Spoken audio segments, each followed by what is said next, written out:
Woohoo! Woo! Happy New Year! Let's try that again. Happy New Year! Woo! Yeah, Mike was muted for half a second. That's how we start the new year. We fuck things up. Oh, good. So, Hey, hello it wouldn't be everybody. a I live am show Fight without Club that. Hubs, and welcome to Season 5 debut of GVN Live, and we are kicking it off in fashion with the 2019 GVN Live Awards Show, our annual award show where we celebrate the best and worst that gaming has to offer. So, first off, let's introduce the cast of GVN Live, and joining us for tonight is right there, the man below me. Hello there, Spencer. Welcome back to the show.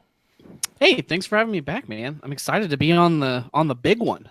Yeah, I think you were supposed to be on last year, but something happened and you couldn't commit. Yeah, I don't remember what something happened, but I don't remember what it was. I probably got sick or something. As Yeah. I am right now. But needless, that show did go on as planned. But I am really happy to have you here with us, and this is a really exciting show that I am looking forward to. I've been really excited to get things going again, and to continue the roundtable of the cast and crew. Over here, ladies and gentlemen, the man that's been with me since the beginning, Mr. Mark B. Writing. Hello there, sir. Hi. All right, now down in the corner. Anything else you want to say, Mark? No. Okay. Just hi. Hi. That's all I got. And I'm saving myself for my award. there you go. That's fair. Yeah. All right, and down in the corner, ladies and gentlemen, she can't show herself she can't show herself because she's having camera issues, but there she is. Janice, aka Lolly Rose. And how are you today? I'm good. Today's long day. Anyway. Yes. Anyway, so before we get started with the award show, I'd like to take about a few minutes of recollection looking back. That was the year 2019. Maybe mention some honorable mentions, some stuff that was left out or just didn't quite make it into the award show. And for me, I'll just start it off right here. I started playing some games really late in the year, but I didn't play enough of them to consider them something I would vote for like my game of the year. One of those is going to be Devil May Cry 5. I got that during the Steam Winter Sale, and that's a damn good game. God, it made me forget about that DMC reboot in a hurry. That's why his name is Dante. But that is incorrect. But I really enjoyed the game. It's a lot of fun. A game people are probably shocked is not in my game of the year. Shenmue 3 is another honorable mention. I really want to say I really love and enjoy this game. Unfortunately, I kind of got hit with the winter seasonal depression, so I kind of only played it for like a couple of weeks, and then I didn't play video games for the rest of the year. So, yeah, that stuff like that happens. So, but moving on, let's go around the round table, starting with you, Spencer. Any honorable mentions? Anything you'd like to point out in the year 2019 that caught your fancy? I played a fair few older games, not like old, but were like 2017, 18. But Link's Awakening really grabbed me on the Switch. It was just the cutesy little art style, the fun music, and it was a nice kind of a nice break from the other things I play that are usually a little bit on like the darker art style or kind of gory, and it was just felt like I was playing a silly little cartoon. Your mic just... Oh, wait. Was that... That's probably just the camera is delayed. The capture that I have, so... Sorry about that. Anyway, continuing on. Hey, Jan. How about you? Anything 2019 that stood out? Honorable mentions? Anything you like to talk about? I'm such a big fan of like the tactical genre that I didn't get a chance to really play too much of it, but I was really a big fan of Wargroove. It's got a really interesting sort of retro feeling, 8-bit, 16-bit style, pixel graphic-y kind of base to it, but it plays very much in the vein of Advanced Wars. not so much like the standard tactics or like XCOM kind of genre. It's very specifically felt like Advance Wars. In a decade where Advance Wars just wasn't seen anymore, since the Game Boy Advance kind of made its way out and the DS made its way in. They just didn't really continue that that style of tactical type of game, which I'm a huge fan of. So obviously games like Tiny Metal that came out a few years ago, and now Wargroove that just came out recently, that style of tactical genre is a huge plus for me. So I was really happy that something like that existed. I didn't get enough time to really spend on it to really give it a fair shake, and I'm probably still going to keep playing it kind of on the side, but it's more of just a personal fancy for me. Okay, and rounding out the group is Mr. Mark B. Writing. How are you, and what did you like about 2019? I mean, there was just a lot of stuff that came out that I really enjoyed playing. I'm really glad I got the opportunity to play, but it just doesn't show up anywhere in this year's discussions. I mean, Code Vein, I had a lot of fun with. I thought that was a very good, like, baby's first Dark Souls. Mm-hmm. In the way that it was structured and designed. Like it's a very good, if you are into anime style stuff, introduction to what Dark Souls is and what it has to offer as a genre. That's actually one game I really wanted to play, but I just never got around to picking up, though. So I might pick it up and just play it within the month. I mean, the big hits of 2020 don't really come out until about March. And that's when all our wallets are going to start exploding. Yeah. Yeah, and even then they're starting to get pushed back. I mean, one by one. Yeah, hey, that's fine. I mean, that's less money that has to get yanked out of my wallet, to be truthfully honest. So, I also, like, at the beginning of the year, I was like, no, Bloodstained. Bloodstained is my game of the year. No, Resident Evil 2 was my game of the year. And, like, just no. And it's, Resident Evil 2, at the very least, does come up at some point or another during the show. But yeah, Bloodstained, like, it's just really depressing to me that I loved that game as much as I did when it came out, and it just, by the end of the year, just fuck off. Slay the Spire is another one where the fact that it's not on the show is, kind of a testament to how much we enjoyed the year and the stuff in it, but it's a great fucking game, and there were just so many games that I just loved playing that I just couldn't fit in anywhere. Yep. And on the note, backpedaling to what you just said right there, in regards to, well, it's a little too early to be hanging on words right now in the night. But a lot of things that could have been or would have been like our game of the years that a lot of us were surefire like 2 months ago when we started the planning phase of this show. And then the closer to the show, a lot of us had like 4 or 5 games that just randomly popped up as our game of the year, and now, just for this show only, game of the decade. I believe me and Jan probably struggled the most. Jan, how did you come to terms with finally deciding what your game of the year and game of the decade was? You don't have to say what it is right now. Well, game of the year was pretty much a shoe-in. Like, I had pretty much known right out of the gate. Like, I had 1 or 2 that I was kind of bouncing on, but the one that I ended up picking was like, it was, if anybody knows me, they know what it is. My game of the decade, though, was something like I was pretty set on what I had up until yesterday, when I was kind of like, really kind of like just actually thinking about it because we were having the conversation. Mm-hmm. And I'm just like, no, if I actually look back, not just at the one that I tend to go back and play like the most of, but also just I enjoyed every moment that I had with it, it was no contest. Like, once I actually thought about it a little bit more, like, and had the ability to sit down and actually think more about it, that my game of the decade was, at that point, no contest. Absolutely. Now to Mark and Spencer, did you guys have any trouble whatsoever with picking out your game of the decade or your Oh yeah, game of the year? Mark, you can go first. game of the year, absolutely not. There were a few games where it's like I really wanted to put them into the spot, but once I played my game of the year, it was like, no, this is my game of the year. Fuck off. It's it's I love it. I think it's great.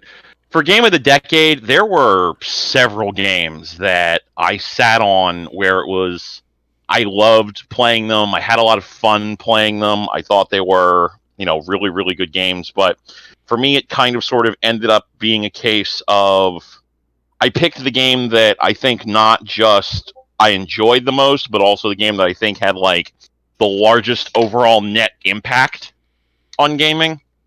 Like, so I kind of sort of look at it from a perspective of not just this is a game that I love, but also this is a game that I think, changed gaming in the decade. Like that had an impact in the decade.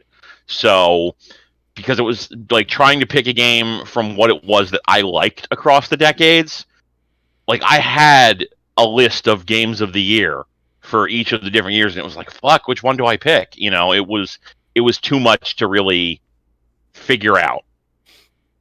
Yeah. For me, I actually had what started off as like a surefire game of the decade, definitely, and then it grew. Like a couple of other games popped into my head. Originally, my game of the year was going to be, and I'm going to name these games. These are all my runner-ups for game of the decade. So I've got a strong list of games. I have Divinity: Original Sin, The Last of Us, BioShock Infinite, Phantasy Star Online 2, Guild Wars 2, Terra. These are games that I look back and I'm pondering the amount of time I've spent playing them, the amount of time I've returned to them, the amount of impact I think it had across the game industry and as a whole of just how much it sucked me into their world. And then as I thought about it, some games that did get eliminated and I had a surefire game, and then something just crept in at the last minute. I'm just like, that's it right there. That's my game. That's my game of the decade, and I will explain it fully at the end of the show when we all reveal it, of course. Spencer, I don't know if you answered the question though, but did you have any problems picking your game of the year, game of the decade? Game of the decade was pretty easy for me, and I think anybody who's like ever talked to me about video games probably knows what it is. Game of the year was a little bit harder, but I think it was more just because I wasn't remembering what all I played. Like nothing really hopped out at me, except for a few things that don't even feel like it was all about the game. It was more about like an experience that I was able to get from the game and with other people around that game. But at the game of the year, I had a little bit more trouble with, but game of the decade was almost an immediate choice for me. All right, and you know what? That's it right there for our wrap up and our thoughts about 2019. So let's go ahead and start dishing out the awards, ladies and gentlemen. Welcome to the 2019 GVN Live Awards.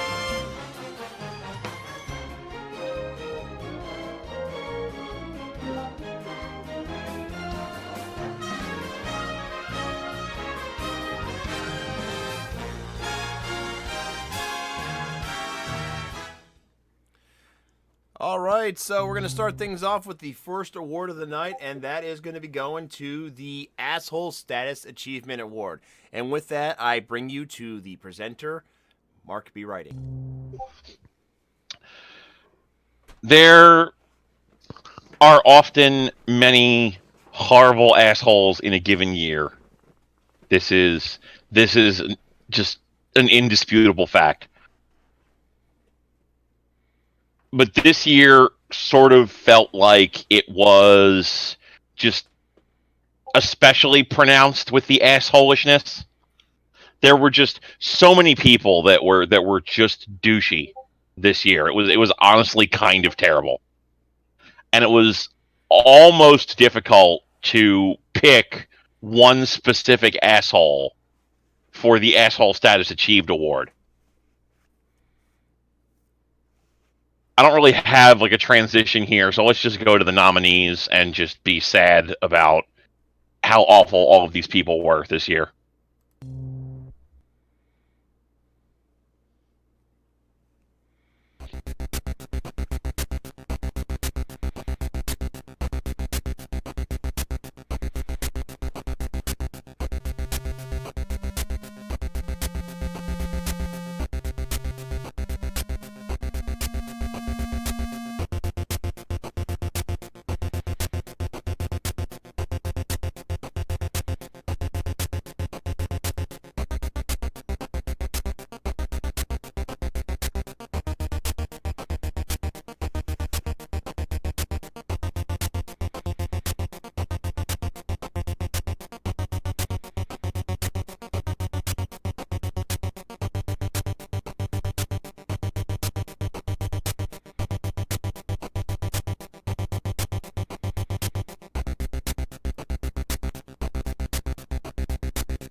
And it was just a terribly close race, but in the end, the winner unfortunately was PewDiePie. I don't Yeah, boo. Yeah. And I kind of am baffled about the fact that he has consistently managed to be just such a douche canoe in his existence that he was able to be worse than an entire government.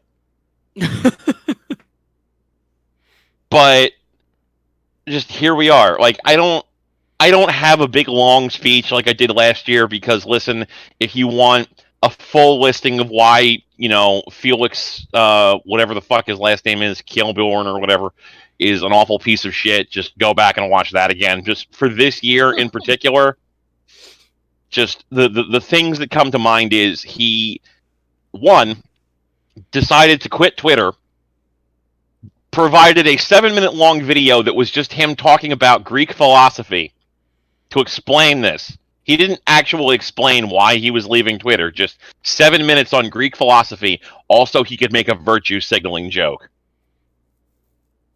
Like, he's literally just a 40-year-old Republican who plays video games at this point. It's just fucking absurd. But and I mean, there's lots of other things that he did this year, but the main thing, the main horrible fucking thing that he did this year was he decided to attempt to correct his perception amongst others by donating money to a Jewish charity. And then the man who has made it apparent that he does not listen to fucking anybody's criticism listened to the criticism of the white nationalists in his fan base who told him not to do this. And then released the video telling people that he was not going to be making this donation, wearing a shirt that featured the Georgian cross, which for the uninitiated basically looks like the Iron Cross. And of course, his fans all showed up in your mentions if you complained about it, saying, it's not the Iron Cross, it's the Georgian Cross. Nah, nah, nah. But listen, go to a white nationalist's Twitter, and they were calling him a king for doing it. We have screenshots. It fucking happened. At this point, I don't care if he's a fucking racist or not. He just knows. He knows. And he does not care. So I'm glad he's taking the year off, or at least some period of time off. Hopefully he can sit down and do some self-analysis as to why he is such an awful fucking piece of shit, and to maybe do anything to correct it. But I think he's just taking a couple of months off so he can come back and get that whole, subscriber boost thing that comes with the return, and just continue just being the dirt fucking worst. All I can say is if he fucking wins it for a third year in a row, we're just gonna change it to the fucking PewDiePie Award at this point. Like, that's the rule. If you fucking win the award 3 years in a row, it's just named after you at that point. Oh dear. So good job, Felix. You were worse than the entire Chinese government and a man who filmed in a bathroom. Fucking way to go, you fucking piece of shit. There, that kept it under 5 minutes. Are you happy now? Very happy indeed. I didn't have to bring out the stage hook. All right, moving on to the next award, ladies and gentlemen. Here is Jan.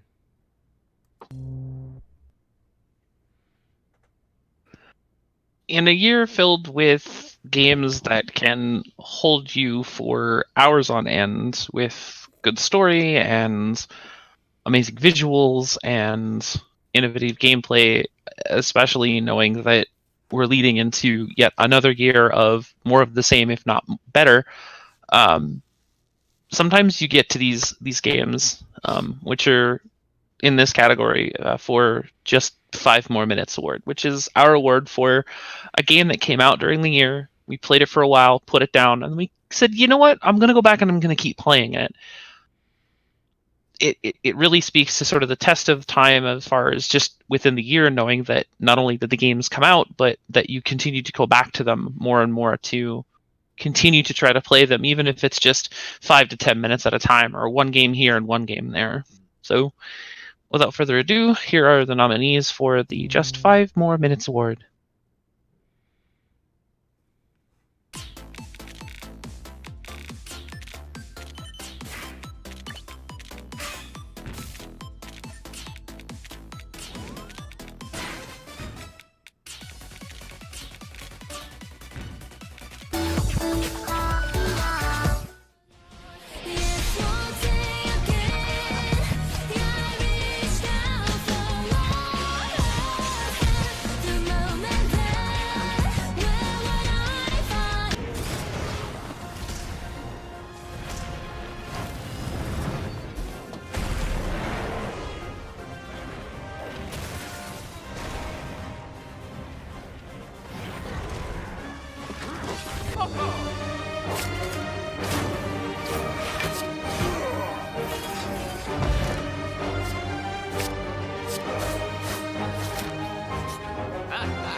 It was close. One of the games was, we liked it, but honestly, it was just so specific, and you had to be able to set enough time to do it. But eventually, coming down to it, the award goes to Mustache. Simple, simple controls. With simple controls, basically just being 2 buttons, having an up and a down, having the ability to play at a difficulty level very quickly and just get in, play a couple of songs, to the eventual customization and the idea of you can continue to play to unlock other ways of playing the game, including modes that basically put your perfection to the test. Even though Iceborne is a very strong game and is something that I am finally getting back into, it felt like to us that while these other games on the list were very strong contenders, Mustache was the one that I kept going back to myself and brings more people back to it on a regular basis, just because of the replayability and the updates and the new songs coming out so much quicker.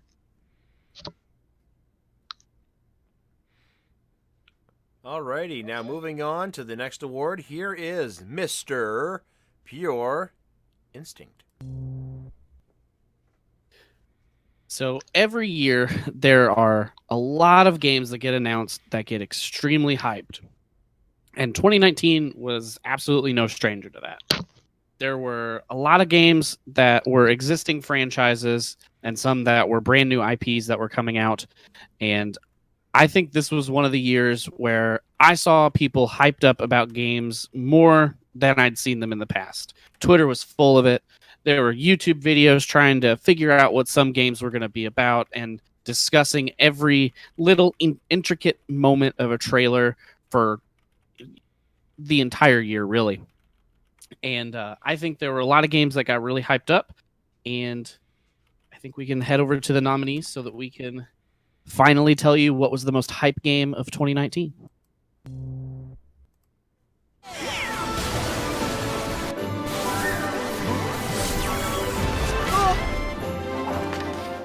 Whoa! Yeah! Ha! Take this! You taking notes?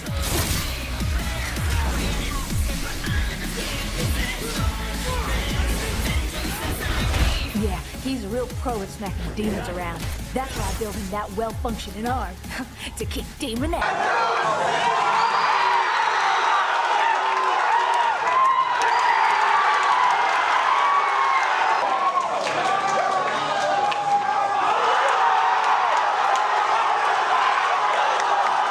We could bring it all back if we kept on making deliveries and connecting people. He was sure of it. Sam, we want you to go west and finish what Emily started. The people...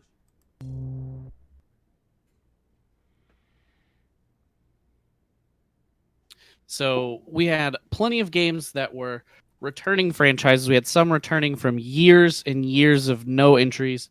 One coming back from not the best reboot that we had ever seen. We'll just leave it at that. One that seems like it has never gone away with Smash Brothers. And then we had Death Stranding, which was the brand new guy on the block.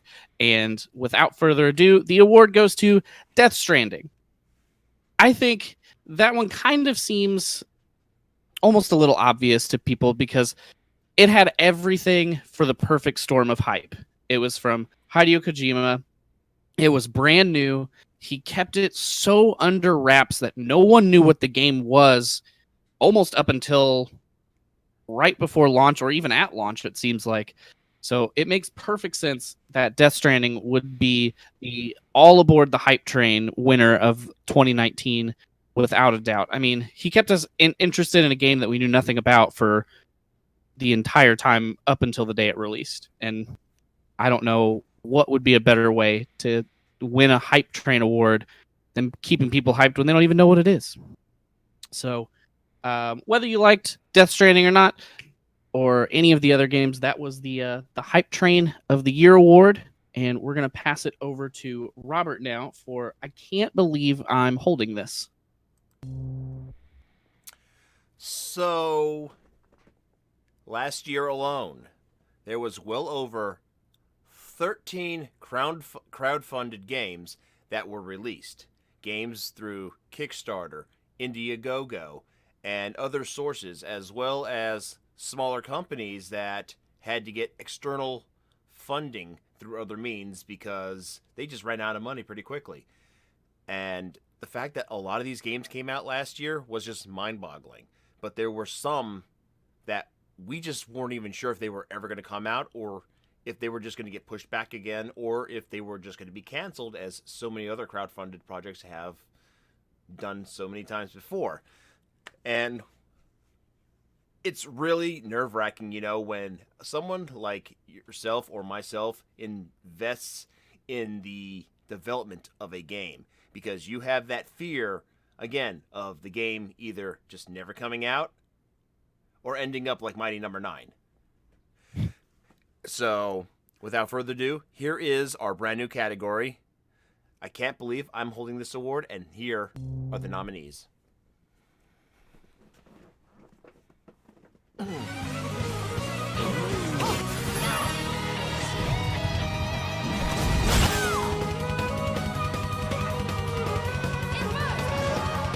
What are we transmuting this time? The Phoenix Mirror. How did you get this? My father left it for me. It's what brought me to this village. Tell me about where...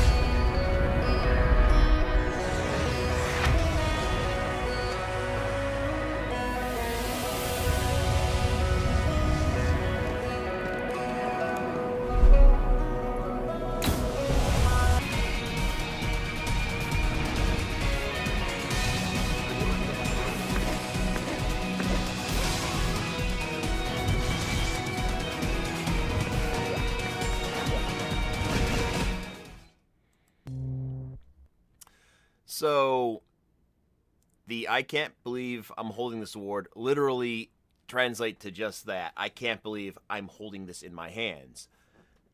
I was able to get my hands on 3 of the 4 games that came out this year through Indiegogo campaigns, and the other one I acquired, eventually. But the one that still puzzles me, the one that still shocks me that I am holding it, that I am playing it on a console in this day and age, because I felt like it was never going to happen. Literally, the game should not exist, is Shenmue 3. And this is a game that has had a strong and passionate fan base that for years have been tortured by the fact that we were never going to have this story finished for us. And then 15 years after the release of the second game, we had the Sony press conference at E3. And the announcement from Yu Suzuki himself that Shenmue 3 was in the hands of the fans. In 6 hours, it met its goal. And then that's when the fun started to happen. Even though it had a release date of 3 years from being released after the Kickstarter, it was already immediately being pushed back. So the development lasted 4 years. And from there, it was pushed back another year because it was originally supposed to come out actually just after my birthday 2 years ago, about a month after the release of the HD Shenmue collection that Sega put out at that point as well. And then there was all kinds of other fiascos that started to happen. We all know about the Epic Megastore nonsense. So if that, let's be honest though. I mean, that's extra money right there that Sega or that YeastNet collected. So if they didn't get that money, the game probably wouldn't have come out last year at all. And the fact that I'm still able to hold this game in my hands with cardboard sleeve, yes, I know that's a bit of a downer, but the fact that I'm holding this game, that I'm playing it, that I am continuing the saga of Ryo Hazuki, and with his quest of understanding the purpose of the mirrors and trying to avenge the death of his father at the hands of Landi. It just makes me so happy that this exists. And for all the fans out there alongside myself, we are just happy to have this game, and that is why it is deserving of the I can't believe I'm holding this award. All right, so moving on, ladies and gentlemen, it is now our first game of the year. And right here presenting it is Mr. MPI. Hey guys, so Mr. Pure Instinct.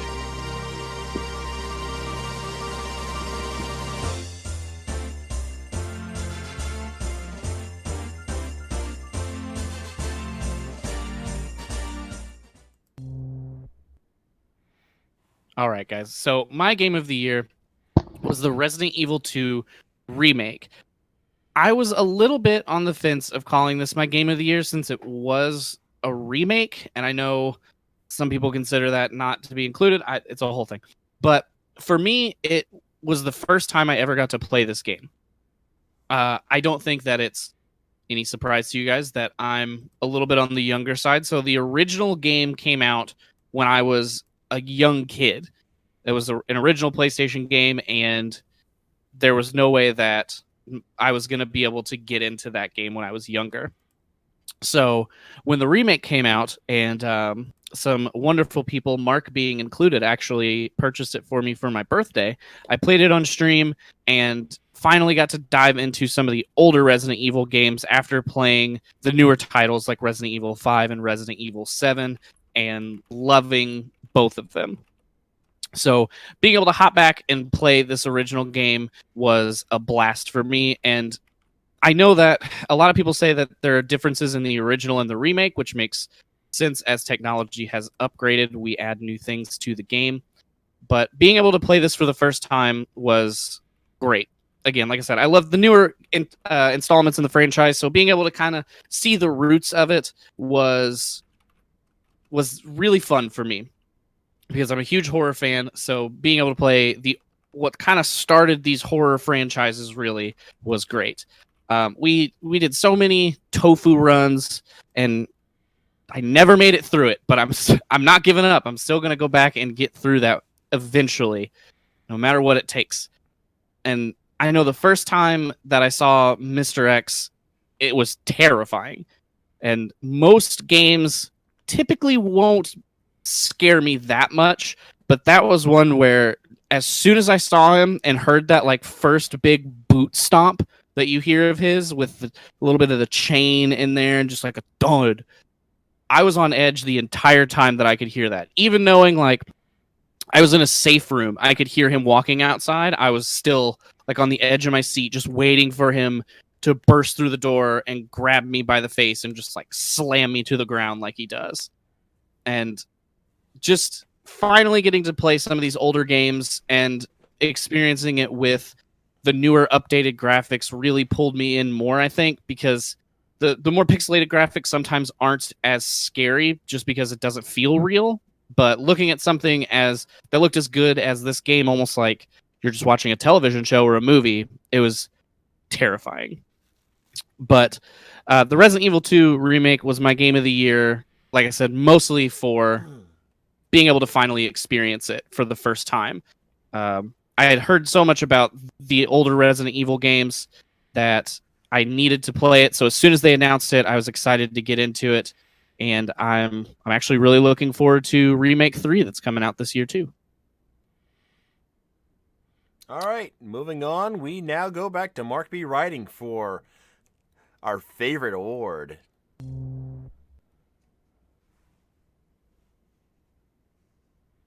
Psst, Mark.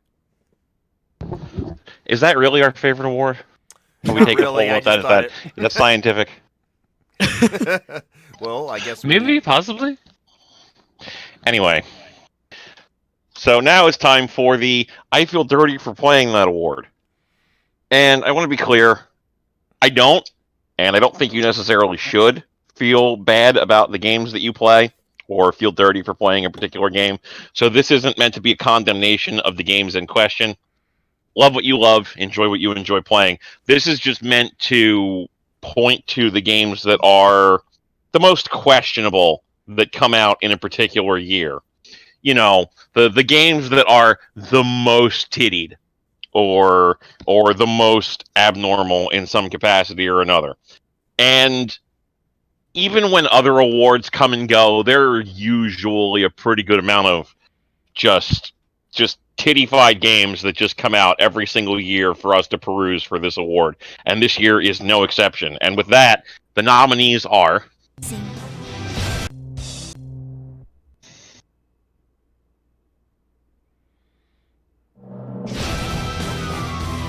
Last night was amazing. If you ever cheat on me, I'll be angry.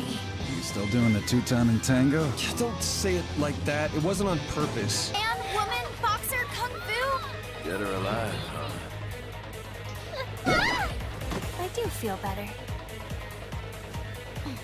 By any chance? What a rude man.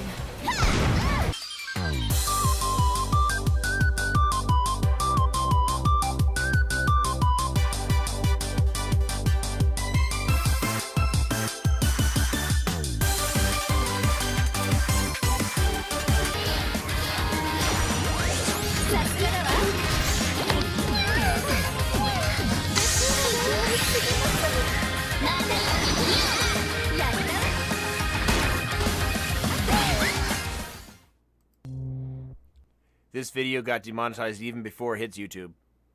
Oh yeah. Oh yeah. So as you can see, there was a veritable cornucopia of just filthy fucking choices for us to pick from. But in the end, there was really only one possible winner.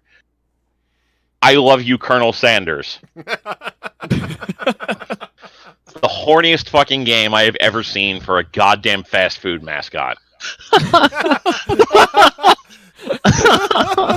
Oh my god. Now, the comedy value of the game is obvious and apparent when you play it for the first time, or any time, really. It is very, very much in on its own joke. It gets what it is it's trying to be, and it has no fucking shame in being that. So that's fine. But it is still just deeply fucking horny for Chicken Man Penis. It is amazing. There is. Do we want to point out that it's actually put out by KFC themselves? Oh yeah, no, this was absolutely made and developed by KFC. Like, they knew. They 100% knew that this was fucking horny as hell for the Colonel's ding dong. And like, they were like, look, if you want that light meat, you fucking go for that shit. Absolutely. And you know what? Right the fuck on. I welcome our post-internet horniness overlords as it relates to, you know, just the weirdness of having food mascots. Fuck. Like, I mean, nobody's really taken them up on it yet, though McDonald's has come close with their Japanese release of the adult cream pie. But I eagerly await the Wendy's dating simulator with open arms. Oh man, Sassy Wendy's going to be the best. To point out and remind everybody about the Burger King stalker game. Oh, Sneak King? Yeah, but he wasn't really stalking people. He was just hiding in bushes so that he could jump out and fucking give you a burger. He was jumping out and trying to force you to eat his meat. Or his chicken. Or I'm not saying anything. I'm holding back right now. That being moving on. Talking about chicken, our next award has nothing to do with that. In fact, it's the exact opposite. So, ladies and gentlemen, next award goes to Mr. Pure Instinct. So, how many of us have played a video game and after completing a fight, after killing an enemy, or just finishing up a level, you just feel like a complete badass? Like, at the end, you're just kind of like, fuck yeah, I just did that. I just destroyed that map. Everybody there's dead. There are a ton of games that I've played like that in my life, and there were some pretty good ones in 2019. So let's get to the nominees so that we can announce the most badass award of 2019.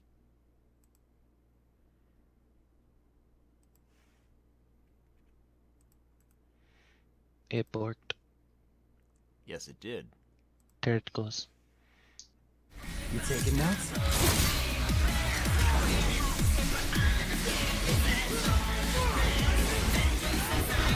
Yeah, he's a real pro at smacking demons around. That's why I built him that well-functioning arm. To kick demon ass.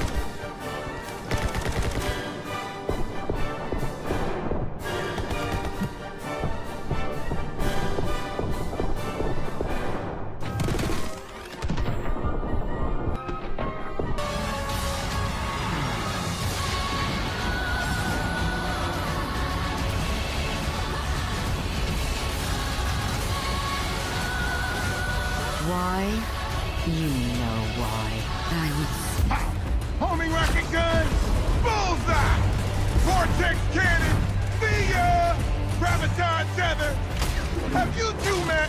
And the most powerful weapon of all, me.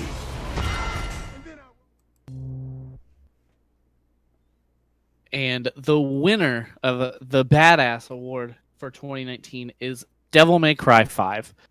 I don't think I've ever played a Devil May Cry game and not felt like a complete badass the entire time. I mean, you're a regular-sized man with a sword and a gun, and you're killing giant demons. What else do you need to feel like a total badass? And I know with 5, you had you went through different characters. You had the arms and a lot more weaponry, it felt like, in your arsenal. and Chainsaw being able motorcycle. to, and a motorcycle. Don't forget about the motorcycle.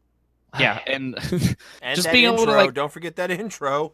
just the whole thing. You can't forget any of it. If the game exists and you looked at it, you felt like a badass. And if you didn't, you're lying to yourself. Yeah, that is your I Feel Like a Badass award for 2019. And we'll pass it over to Jan for the best online game. In a market that has almost always been, up until just the last decade or so, been predominantly run by single player experiences or co-op experiences that were all local, and the ever increasing population of online gaming, sometimes you come into a set of games that just sort of really speak to how much fun the experience is, not just from a single player perspective, but how much more fun it is when you can bring 2 or 4 or 99 friends along for the ride. So, that being said, without further ado, I give you the nominees for our best online game of 2019.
Whoopsie!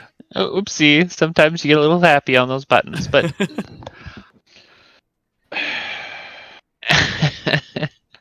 the winner is Final Fantasy XIV Shadowbringers. Wait, I have sound effects for that. Okay, good. Okay. In a year filled with multiple online games that can range from battle royales to MMOs to, Monster Hunter style games and even Monster Hunter itself, Shadowbringers really brought itself out not just in the MMO space, but it brought itself forward as some of the best storytelling that not only that the series itself has had for a while, but that the game in its own right has had pretty much since it started. As the game has grown, not just in population, but in popularity, and the idea behind what Shadowbringers brings to the table, it just made the most sense in a year where story and content was basically king. So that is exactly why we gave it to Shadowbringers, just on the basis of that alone. So Right. we'll move on to a game that everyone forgot about. Okay, so every year it happens. Some tragic game just gets forgotten. Be it released at a very slow time of the year, or some developer has way too much confidence in their game, or publisher has way too much confidence in the game, and decides to throw it smack dab in the middle of the most horrible time of year for most games. That will easily be forgotten, the holiday season. Or it's a game that just wasn't properly promoted. Either way, there are games every year that are constantly forgotten for numerous reasons outside of what I've just stated. And here are the nominees.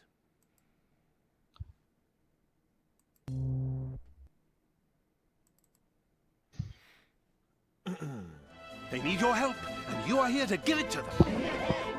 Once you start on your quest to restore the land to its former glory, you will find people will begin to help in many different ways. Even animals will want to join you on your journey. All work and no play leads to unhappy...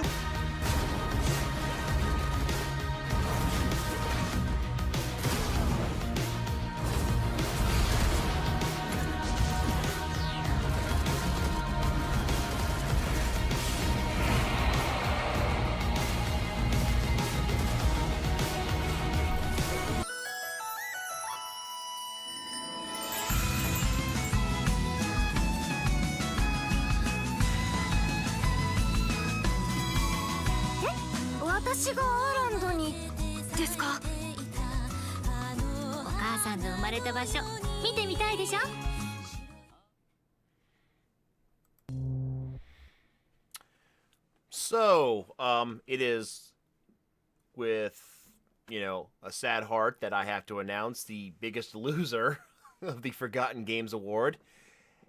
And that goes to Darksiders. And let's be absolutely honest. I didn't even know the game came out last year. Do you remember when we were talking about this and I legitimately thought we were talking about a different Darksiders game? I honestly thought we were talking about Darksiders 3. That's because what I thought too. I was waiting for that game to come out, or did it come out? I don't remember, but that's the thing with THQ Nordic. They are Darksiders 3 did come out. Yes, that it did. exist. See, I think that's it's the on thing. Game is Pass now, Darksiders, even. THQ Nordic is absolutely not confident in their IP anymore. That they would go out of their way to release a Diablo hack and slash clone of their franchise, and the fact that there was next to no promotion for it whatsoever outside of maybe some closed betas, and the fact that it was only released on PCs last year and earlier, and sometime this early 2020 it will come out on consoles. But I didn't even know it existed. You dropped the ball, THQ Nordic. Which is really funny because it's considered to be one of the best reviewed games that THQ Nordic has released in the Darksiders franchise. Yeah, that's hilarious to be truthfully honest. But yeah. Anyway, moving on is our next game of the year. Ladies and gentlemen, here is Jan. Like, this was a big shock for anyone who's been watching my stream recently. It's seriously, all of you guys have known just how much I have just absolutely enjoyed the actual fuck out of this game. This is actually my first Fire Emblem experience. I am not a stranger to tactic style games, and tactic style games are kind of one of my weaknesses. You put a good tactic style game in front of me, I'm going to play it. But Fire Emblem as a series and as a whole never actually caught me. There are some characters from the franchise's history that I enjoy very much. Lindis. But let's be real honest here. I did not expect the same thing going into this. Hearing all of the differences and all of the changes and all of the nuances, not just because of Fire Emblem, but also because of what they were doing with Three Houses. Finally getting a Switch, this was one of my first games that I absolutely had to make sure that I got. And the reason for it was because I wanted to make sure that I could enjoy a Fire Emblem game, and I did not make a bad choice. This game has won award after award after award. It has seen positivity out of a ton of the people in the community, not just because of the game itself, but because of what the game represents and the characters in the game and the storytelling that the game itself actually brings forward. Well, might be a little cliched because, let's be honest, what wouldn't be in this case? But for a game like Fire Emblem Three Houses, it really hits the nail on the head very well. The way that the storytelling goes, and especially with the route that I've been taking, which is the Blue Lions route, has a lot of really good points that it hits so very well throughout a lot of its story. And for those of you who have come to my streams on a regular basis, know absolutely how much I was just crestfallen when I found out about part of the story. And then when the character that I thought was gone for good and was completely out of my control, and he came back, that was the moment. It was at that moment, when that exact moment happened, not just a couple of weeks ago, was what cemented Fire Emblem Three Houses as my game of the year. All right, moving on. Thank you, Jan, for that. We are now going to go to Mark B. Writing for the Best Gaming Personality Award.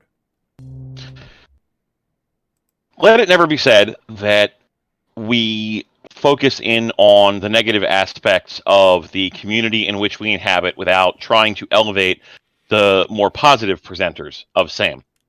We very much love showcasing people who do positive and good work as much as we enjoy dunking on people who do the bad. And that's what this award is all about. We like to point out content creators, communities that other people might not have seen and said, hey, these people are doing good work. They're making good videos. Even if they don't win, the fact that we want you to know about them in general is, a thing. But we very much want to compare people who are just at the top of their game and maybe aren't necessarily the most popular or well known.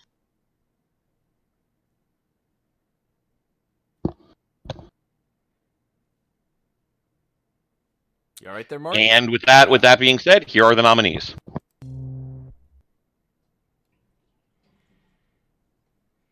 In battle, but instead it just kind of hampers your movement a smidge. Though on the deck flip, your boost bar is also your temp replenishable shield, shielding your actual health pips. So there is some cautiousness needed to not boost. Patricia is a demon girl from the Netherworld, and is where our story really begins to come in. In order for the Netherworld to sustain itself, the humans on Earth above must have a fear of death. Humans, for whatever reason, have been living with a greater sense of security than ever before. And it's okay to be self-conscious about my appearance, since they obviously were with a 3DS after changing it like 12 times. Console redesigns are inevitable. Nothing's perfect the first go around, and redesigns give console manufacturers the chance to reignite interest in their system, make it with cheaper parts, or just simply make it better. Swirling as myth and mystery, with some saying that millions of copies were dumped, and others not believing the story at all. It was one of the weirdest and most interesting gaming urban legends, until 2013, when Zach Penn and his documentary crew decided to go searching.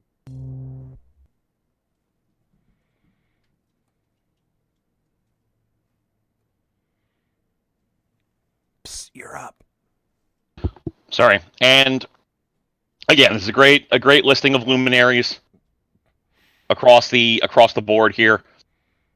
But I do want to note that everybody here is wonderful. Everybody here is highly talented, and I wish that we could give awards to everyone because they're all just great content creators. But as the first ever 2-time award winner, the award goes to Heavy Eyed. Now, I will note, the first time that we gave Heavy Eyed the award was generally a matter of pointing out he has a great channel, he makes great content, you should go watch it. But this year I specifically wanted to bring Mitch back into the conversation again, just because he started a new series where he's sort of talking about the environmental impact of gaming, which isn't really a thing we think about a lot, if at all. And I gotta be honest, I think that's an interesting thing for us to consider. Even if it's in a situation where, we shouldn't necessarily be in a position, even if it isn't necessarily something that we as gamers can do something with one way or the other, it is very much important that we understand the impact that our hobby has, whether we can ultimately do anything about it or not, just so that we are informed. You know what I'm saying? Mm-hmm. And I think that that's a great reason for somebody to be recognized and a great piece of content for somebody to make. And I mean, at least from my perspective, that's the main reason why I was like, this is something I want to see Mitch get again, because it's broaching a topic that very few people are talking about in a way that I think is very informative and that we really should take some time and consider. And having said that, now let's move on to Jan for the best fighting game that isn't Street Fighter award. When it comes to fighting games, which most of us on the channel are very not strangers to and play on a semi-regular basis, it does come down to a very interesting topic of, well, what did we think was really good this year that wasn't Street Fighter? Because outside of, let's be honest, the debacle that is Street Fighter V over the last couple of years, there have been very prime examples of how to make the genre shine once again, even for as niche as it is. From samurai to ninjas to Sentai, here are our nominees for the best fighting game that isn't Street Fighter of 2019.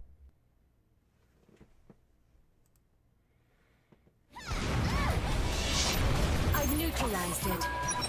It's only temporary, though. Go! Okay!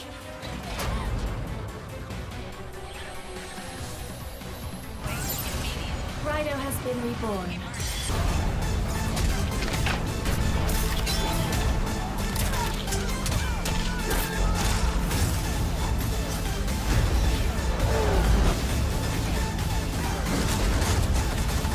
We must find...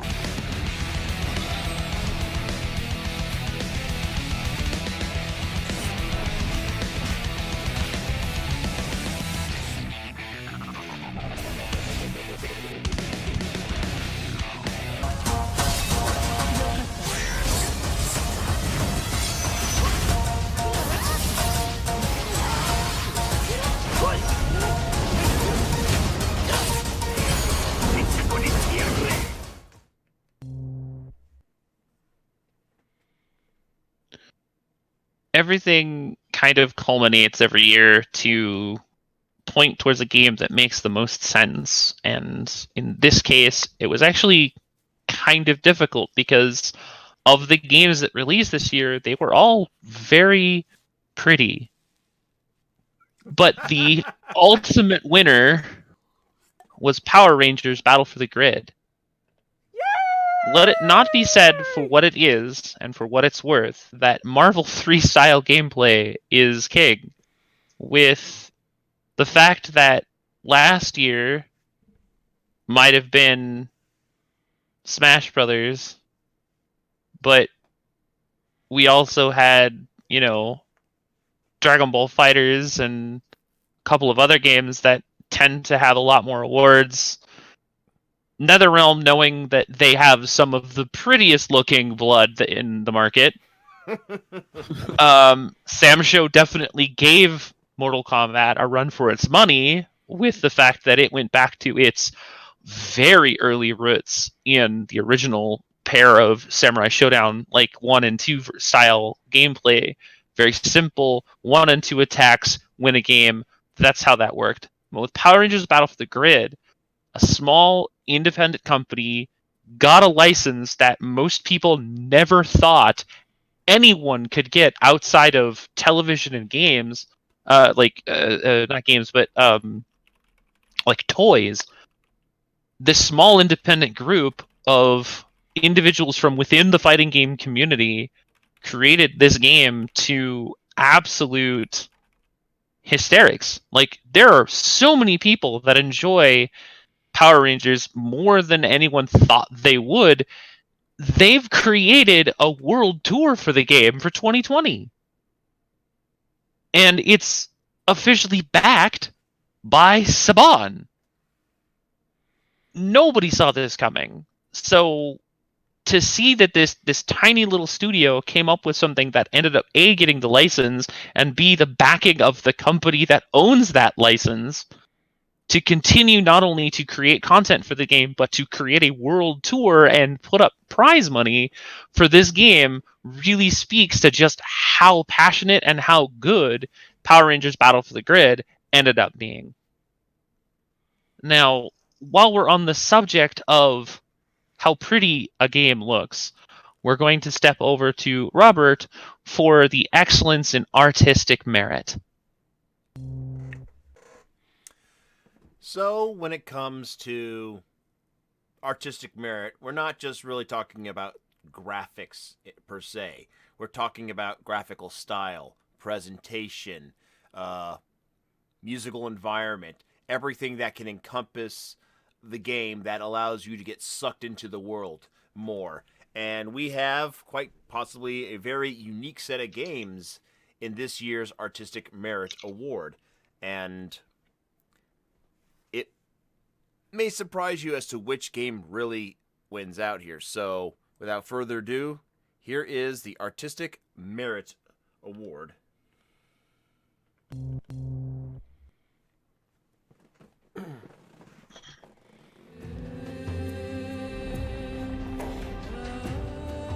Something worries me. I fear a difficult trial approaches.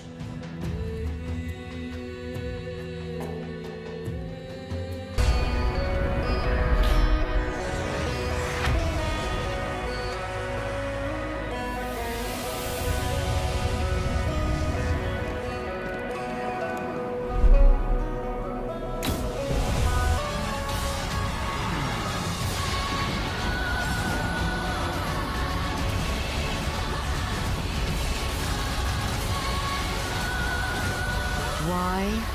You know why. I was...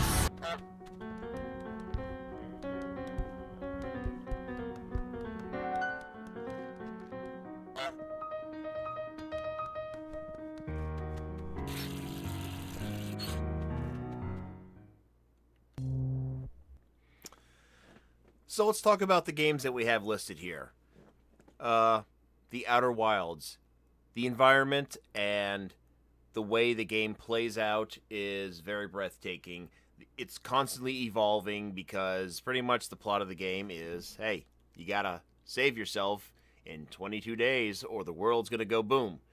And you see all kinds of changes in the environment. You see some very unique looking characters, and the graphical style is just really full of character, and it's just a very pleasant like game to the eye. We have crap, I just forgot the name of the first game on the presentation. Pathologic 2? Yeah, Pathologic 2. The game has quite possibly an amazing presentation to it, along with its huge open worlds that really feel alive, that feels like, you know, there's something out there in the unknown. It gives you this sense of just like being part of something huge and unknown, and it's just a really gorgeous game on top of that. Now, the last two games, let's just get the first one out of the way. Astral Chain is probably the best looking game that Platinum Games has put out so far. And Platinum Games has always had unique style, presentation, and everything that goes with that in all their games. And they're just really good at doing this. Their cell shading technique is literally probably the best in the entire industry. And their character designs are practically second to none. Their environments, their world building, everything about that game is absolutely amazing. So you're going to be shocked to hear that the game that wins it is Untitled Goose Game. Honk. And here's why. There is something about the simplicity of the art style. It's very low color palette. It's incredibly warm, receptive, and just calming effects that it just seems to put you in. You play this game and it feels relaxing. You can sit there and you can lose track of time, and there's just something about it that is just so pleasing, and something about it in its simplicity is just so captivating that it literally makes it hard for me to describe. And I just love the aesthetics of Untitled Goose Game, and it's just absolutely, sometimes simplicity is the best form of entertainment, and Untitled Goose Game has it in droves. So, congratulations to the people at House for making quite possibly the biggest sleeper hit of last year. So, congratulations, guys. Honk. And moving on to the next category is. And moving on to the next category, here is Mr. Pure Instinct. So every year, we said before, there are always games that come out of nowhere and are huge surprises and just get everybody really hyped up. And just like that, every year, we always have a few things where everybody knows it's going to happen. It's going to get announced. We're going to see gameplay. We're going to see a trailer. We're going to see something at some point at a show, whether it's E3, whether it's at the Game Awards, so on and so forth. We know we're going to see it. It's just a question of when. And as much as I like the hype up and the surprises, sometimes it is nice to have that comfort of, I know they're going to talk about this, and it's kind of like almost just a little safety net that you know is going to be there for you at some point. So here are the nominees for We All Saw It Coming.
So there are a lot of things in there that, just like we said, everybody knew it was going to happen at some point. With Doom, we had a whole list of things that were already had already been successful because, well, it's Doom. People are going to buy it. So announcing the next one in that franchise just kind of makes sense. Street Fighter V, the game was kind of dwindling, and then they announced the next version of it, just like they do with the other Street Fighter games. They kind of just keep building on the base of one game for a while. The TurboGrafx Mini, at this point, I think everyone who's made a console at any point is going to try to jump in on the mini craze, even though it almost seems like it's dying down a little bit, but they're still going to try. You got to try at least. And then the Xbox Series X, I believe is what they're calling it.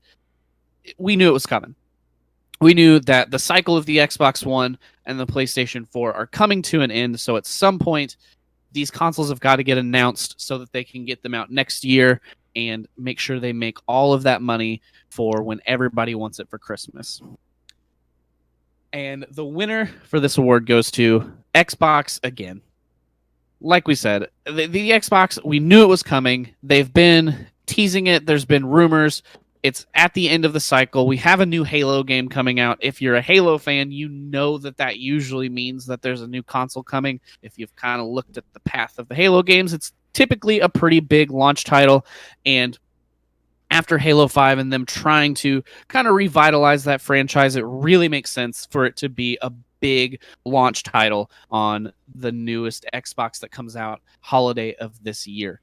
So I know I'm looking forward to the new Xbox and seeing how it really stacks up compared to everything else.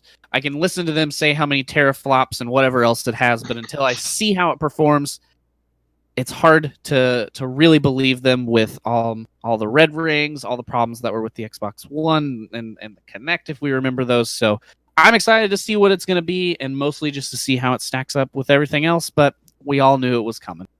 And with that being said, I'm going to throw it back to Robert for his game of the year.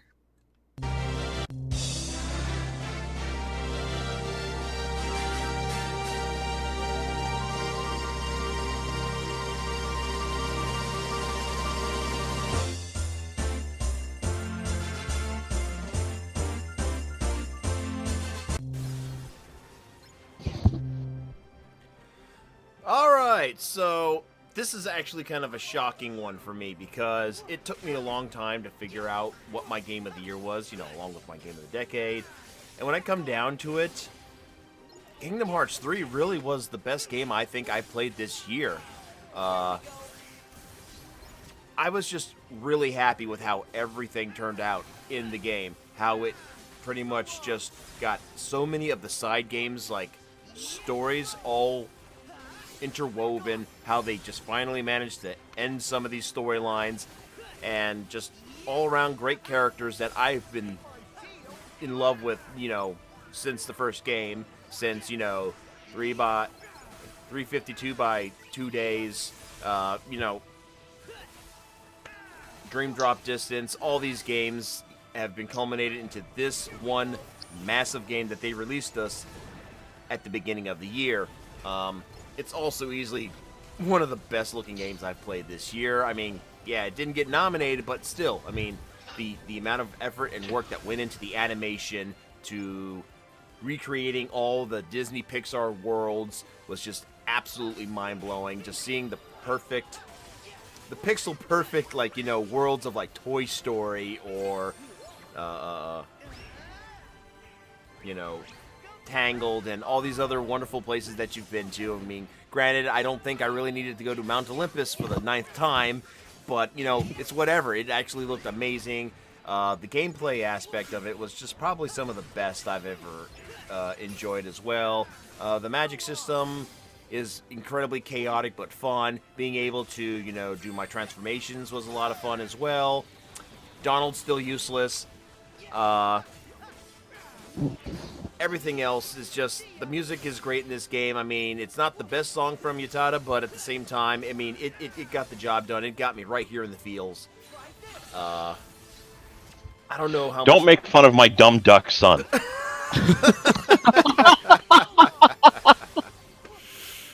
I can't help it. The bastard won't heal me when I need it. But anyway, there you go. I mean, I could go on, but I really enjoy Kingdom Hearts 3. To me, it is the best game that came out in 2019.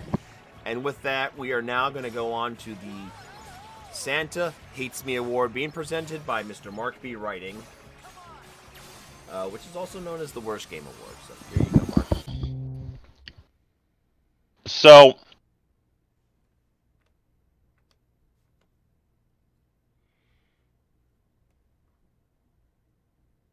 while I did say that we like to, speak about the positive aspects of gaming when discussing content creators and things of that nature, let us also be clear. There are moments where we have to just kind of step aside and say, Jesus Christ, horrible fucking shit came out this year. Unlike the moments where we discuss the actions of a person doing a specific thing, this is just more of a case of, well, it's unfortunate that this horrible broken thing came out. So we theme it as the Santa Hates Me Award. Instead of imagining Santa leaving a big lump of coal in your stocking, he leaves you this. And this year, the nominees are... Roadcore, you know the drill.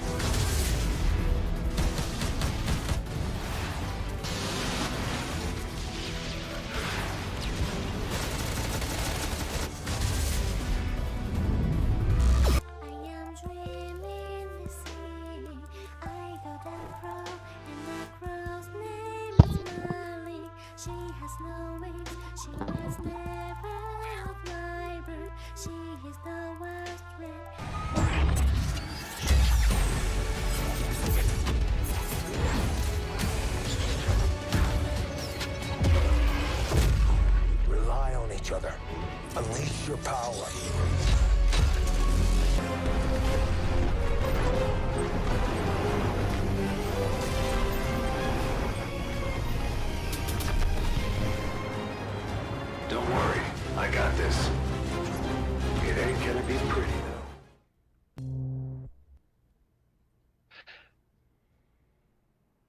I kind of want to say like what a group of luminaries or something of that nature, but they're all bad. So let's just fucking move on. You can smell how bad all of those games are from here. Yeah, as I've gotten older, I kind of try to look at the case of the different games that are bad in a particular year and kind of sort of say, well, maybe it wasn't the developer's fault for this reason. It was probably because of this, etc., so on.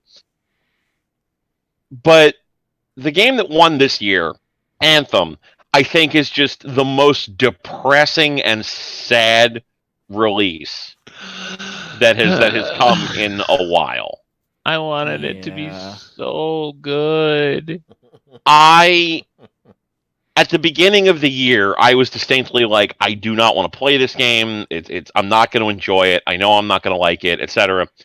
And one of our mutual friends talked to me. He's like, no, it's going to be great. It's going to be awesome. You should get into it. And I was like, you know what? All right, I'll give it a shot. I'll play it. I'll see what it is. And I played the beta that they had for it, and the beta felt fun. And I was like, you know what? I'll give the full game a try. And no. I just feel deeply fucking terrible for BioWare at this point. Like, the story of Anthem, if you've read the post-mortem on Kotaku, is the same as the story for Mass Effect Andromeda. BioWare was given an engine that they barely knew how to code in because nobody at fucking EA, except for like 3 people, knows how to code in the damn thing. Pretty much just the Call of Duty devs at this point. Yeah, and the game was in such a disorganized state that they changed the name of it right before they announced its launch. Like, it just feels like BioWare just got shit on time after time after time by the EA corporate overlords. And like, I want to be clear, there was definitely some bad decisions on their part as well, but it very much just feels like a situation where you're just kind of counting the days for EA to ultimately shutter BioWare.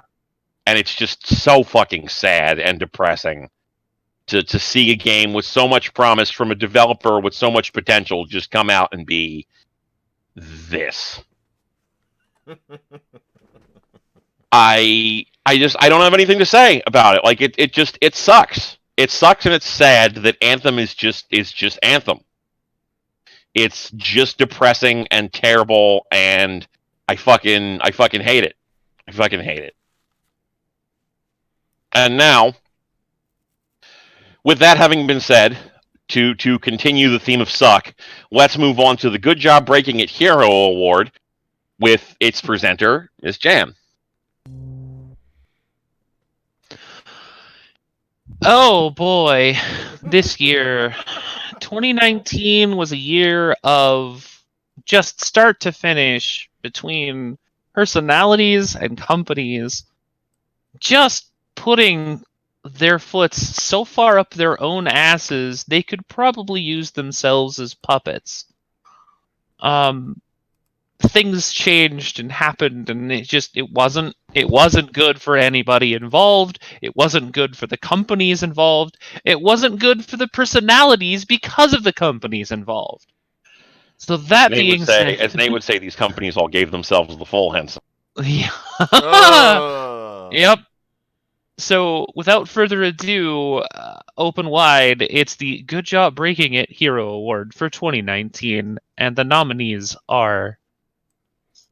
Hold on 1 second. Okay, there we go.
with really anything that could have gone wrong, that went wrong for any of our 4 nominees, it's really nobody's surprise that we give the good job breaking it hero award this year to Activision Blizzard. Do I hit the With yay or the boo soundbite? Nut. Twitch is like its own sort of entity, and yes, we use it, but the thing is that sometimes you get 1 or 2 people who do a thing and they kind of ruin it for everybody, as was very evident with what happened to Ninja's channel when he swapped from Twitch to Mixer, and all of a sudden they were promoting porn when you looked up his name, which was not intended but happened anyway. To Ninja, who is, let's just be honest, Ninja, sometimes he tries just a little too hard and it kind of just backfires horrendously. Not PewDiePie bad, but bad. Game Freak promoting promises that they just couldn't follow through on. But let's be honest, Game Freak was probably the least worst of the 4 that we had this year because of other obligations, their releasing of their own IP, and their ability to basically say, hey, look, we are going to continue to support Pokemon Sword and Shield, not just with expansion content, but with new Pokemon, old and new, as well as new areas to explore and additional content for what a lot of fans thought was going to end up being the game that destroyed Game Freak's possibility of ever making another Pokemon game. Blizzard was on a whole nother level by instantly hammering down on a number of things, not just last year, but this year as well, even more so than they had previously, by absolutely just handing in probably one of the quickest and worst decisions that they've made when it came to what happened during a Hearthstone tournament, and basically saying, all hail our Chinese overlords, only to rescind it, modify it, and then start off BlizzCon with what most thought was a very half-assed apology. And it's sad because Blizzard, as a baseline, used to be one of the most sought-after companies to work for. But when you have employees that walk outside of the building and place paper over the original company mottos that are engraved into the concrete of the entrance to their complex because they don't feel like the company really adheres to those values anymore, to internal infighting between 2 completely different departments within the company itself because of all the problems that have come from dealing with, and I'm not going to sugarcoat it, the Chinese government. This is a problem. And unless Blizzard can find a way to separate itself from Activision, which at this point we don't really know is ever going to happen now, Bungie got away scot-free. That was an exception. But Blizzard just is not going to be able to handle any more controversy going forward. It's not even thin ice anymore. At this point, whatever it is that's tied around their ankles is already dragged them down, and it's probably not going to let go anytime soon without drastic intervention. So, that being said, we're going to lighten up the mood a little bit, and we're going to go to our... This is a game that ends up being something that's a bit more retrospective, and it's our Yeah, I'll Play It Again award. So I think for 2019, looking at all of our nominees here, the Yeah, I'll Play It Again award kind of doubles up. We have remakes and games that just people want to keep playing because they're just good. They're just fun. They all work and they're just a good time. So let's go ahead and go through our nominees before we announce our winner.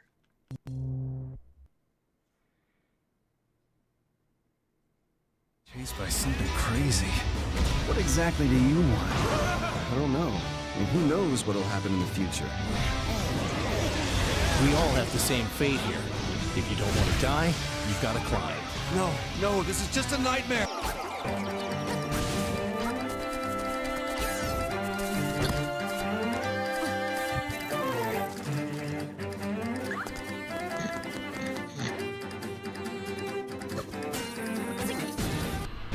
whole place is coming down. Hand over the sample. It'll be all over soon. You don't know what you're up against. I have a pretty damn good idea. There, get out. Get out now! What do we got?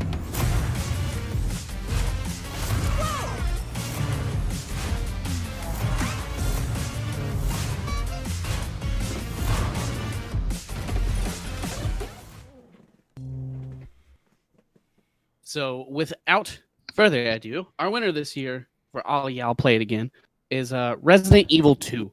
And like I said, for part of it being my game of the year, is it has so many different game modes that you can play.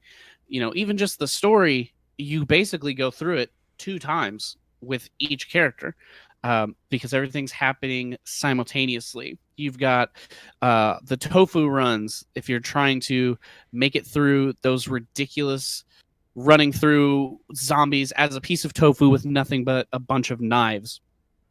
And being that this was a remake, we had people who had been longtime lovers of the game and the franchise coming back, and you had new players like myself playing it for the first time. And I think pretty much everyone actually agreed for once that they enjoyed it. A lot of times games get remade and we have arguments from old fans and new fans, or just arguments in general of it doesn't have this like it did on the PlayStation 1 back in the day.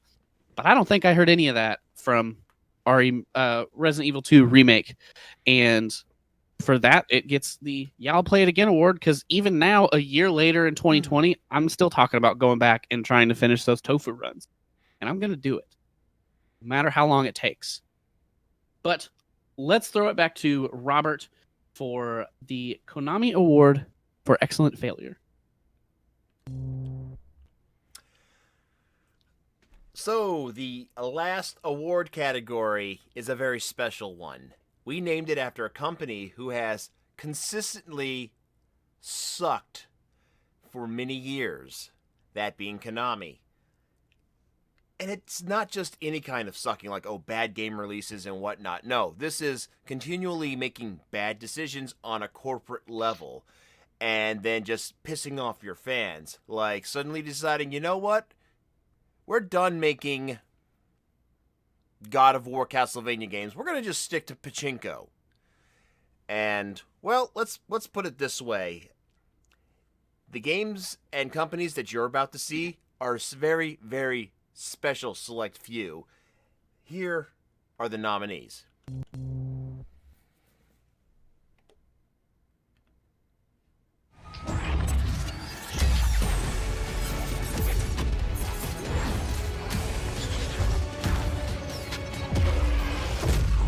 Rely on each other. Unleash your power.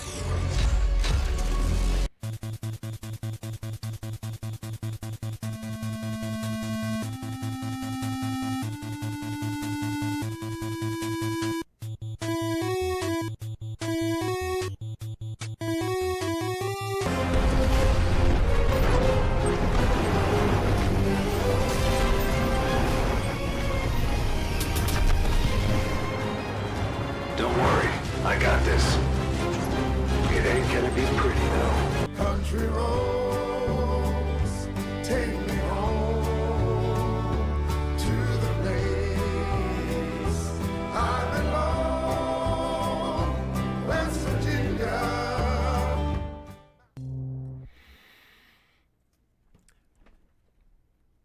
Damn, where do I begin?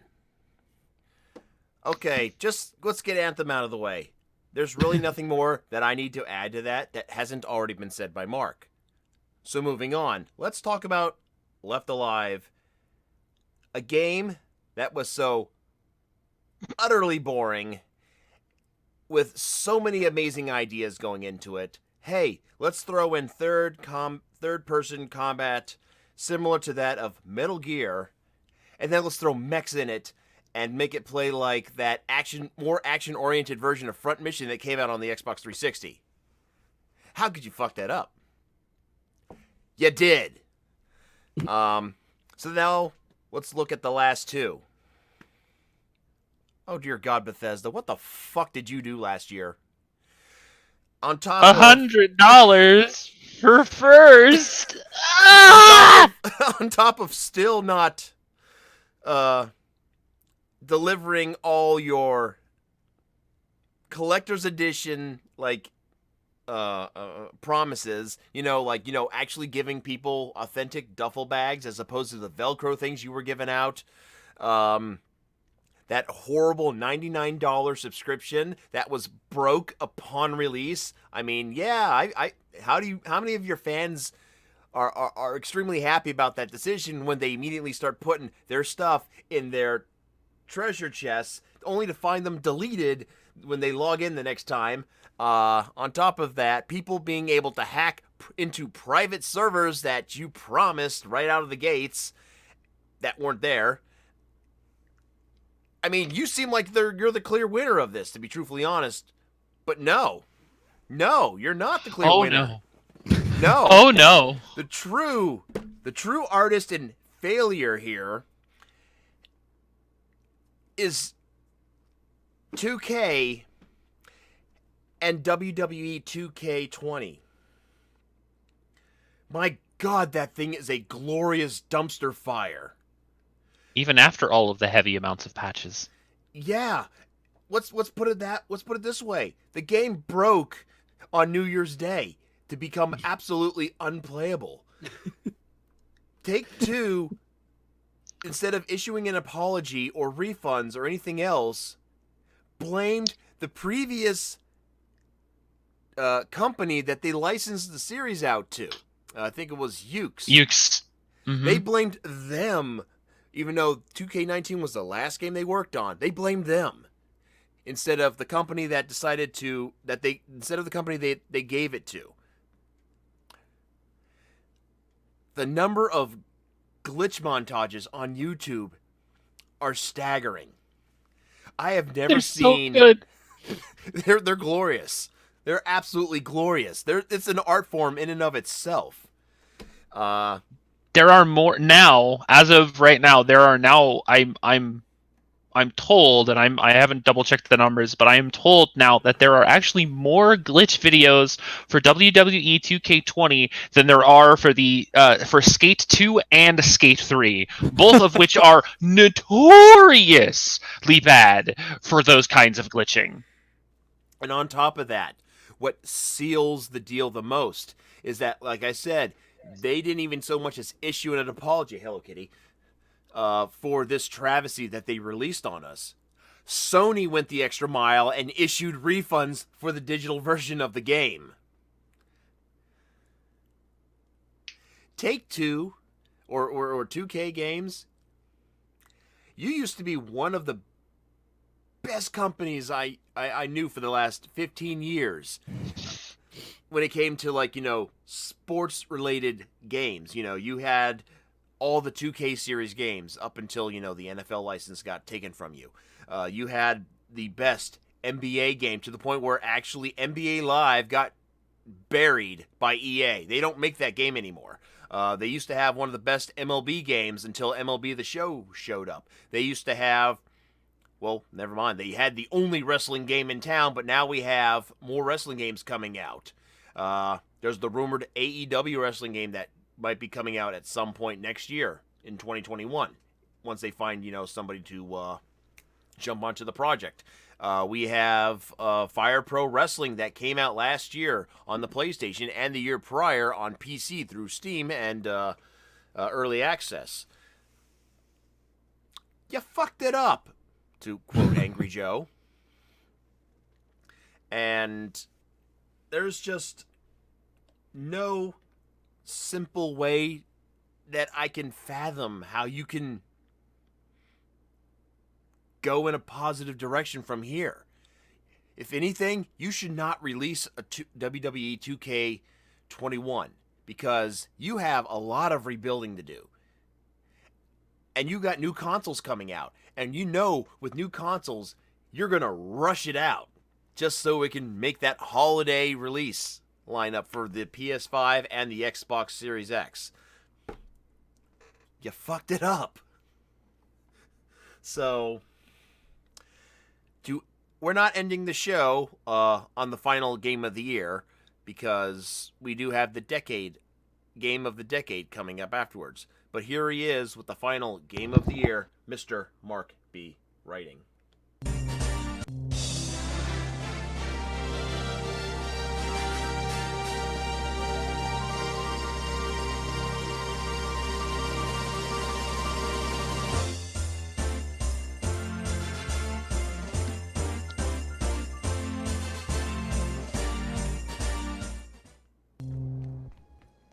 So, there were a few points during the course of the year where I was like, you know what, no, this is going to be my game of the year. No, this is going to be my game of the year. When Resident Evil 2 came out, I was like, this is my game of the year. When Bloodstained came out, I was like, this is my game of the year. But one game ultimately stood head and shoulders above the rest, and as you can see from the footage, The Outer Worlds. This was my game of the year. This game felt like, going back to the conversation from before, the sort of game that BioWare or a Bethesda would have wanted to release as their ideal project. And I'm not going to say that it's not flawed in some ways. It feels both a little too short and a little too long at the same time, which is a very strange way of describing it, but if you've played it, you probably understand where I'm coming from. There are definitely points where it feels like, for as much as it is a story of the hero's journey, where the universe as it is bending to your whims perhaps a bit too much. But by and large, no, I don't care. The game is incredibly fun, incredibly well written, incredibly well designed. It's just an amazing experience. It is just a wonderful harbinger of things to come for Obsidian Entertainment, a company who, when they were first picked up by Microsoft, what was it, last year, I was concerned, well, what does this mean for them? What are they going to do? Because they've had all of these great games that have come out that have always been flawed in some way. Is this going to hurt them, or is this going to help them? And seeing this game come out in an astonishingly highly functional condition, just blowing away anything else I had played this year. I have absolutely nothing but high hopes for Obsidian going forward. Just Bethesda, take notes. Oh yeah, Bethesda, take notes. BioWare, take notes. Just everybody who wants to make RPGs, fucking take notes. It's an amazing game. Fuck you, it's an amazing game. I love it.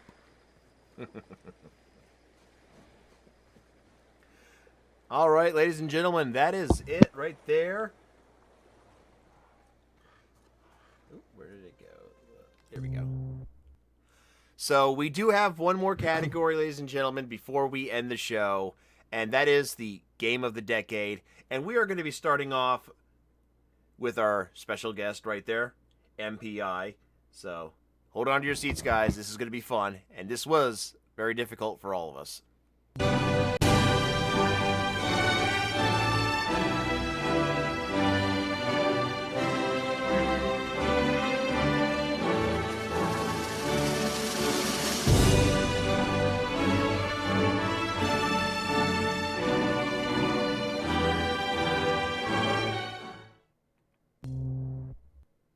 So I said this at the very beginning of the show, that if you guys have ever talked to me about a video game, you probably know what my game of the decade was, and it is Hellblade: Senua's Sacrifice.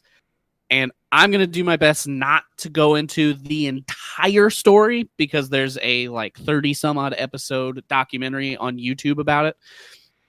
But there's so much about this game and the development of this game that made it really stand out for me. The game itself isn't the most intricate or difficult game to play.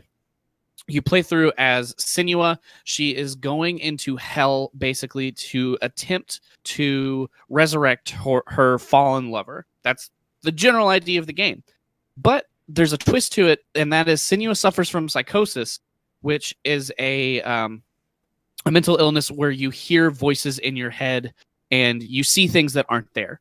So throughout the game, you hear these voices telling you different things. They'll help you in combat. Sometimes they'll hinder you in combat. Throughout the game, you find puzzles similar to the one you're seeing on the screen where you see a shape, you have to find the shape. That's your puzzle. It's really not that difficult of a puzzle to solve, but it's enough that it isn't just, okay, you open the door for free. Combat is very heavy on parrying and knocking your enemy back before you hit them, because they will surround you and overtake you very easily if you're not careful and paying attention. So getting your back against a wall is the big thing here.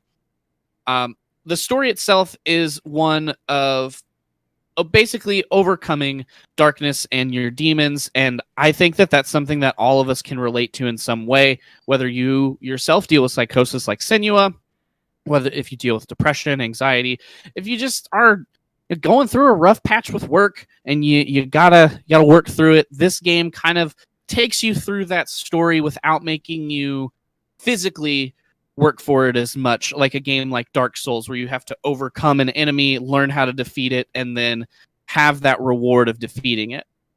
It does it more through the storytelling. For the game's development itself, it's 100% an indie developed game by Ninja Theory at the time. They actually took a meeting room in their offices and made it into a small makeshift mocap studio. They took their video editor and had her stand in as Senua, and then decided, you know what? We like you so much as the character, we're sending you to acting school so that you can become this character. So she went from being the video editor of the company to the main character of a video game and on the cover of the physical releases. And that, to me, that would be like an ultimate dream. You work for a game company that you already love, and then they make you the main character of their game. What else could you ever want? That's so cool. To do the voices, this game, in my opinion, is best played with a headset, because they took 360-degree microphones and actually corded it all around. So there are times if you're wearing headphones where a voice will sound like there's someone right behind you, right in your face, far away. They did such a great job with that it was something that people who actually live with psychosis wrote to them and said, this is what my daily life is like. Thank you for making this game. Now my family understands what I live through every day. And to do that, they actually went and spoke to multiple mental health professionals and counselors and researchers who research psychosis and how it works in your brain and why it works that way. And they worked directly side by side with them and really put thought into really trying to get that feeling across to people, as more of than Senua just saying, I have psychosis. They wanted it to feel like you were experiencing that. And for me personally, mental health is a really big, important thing.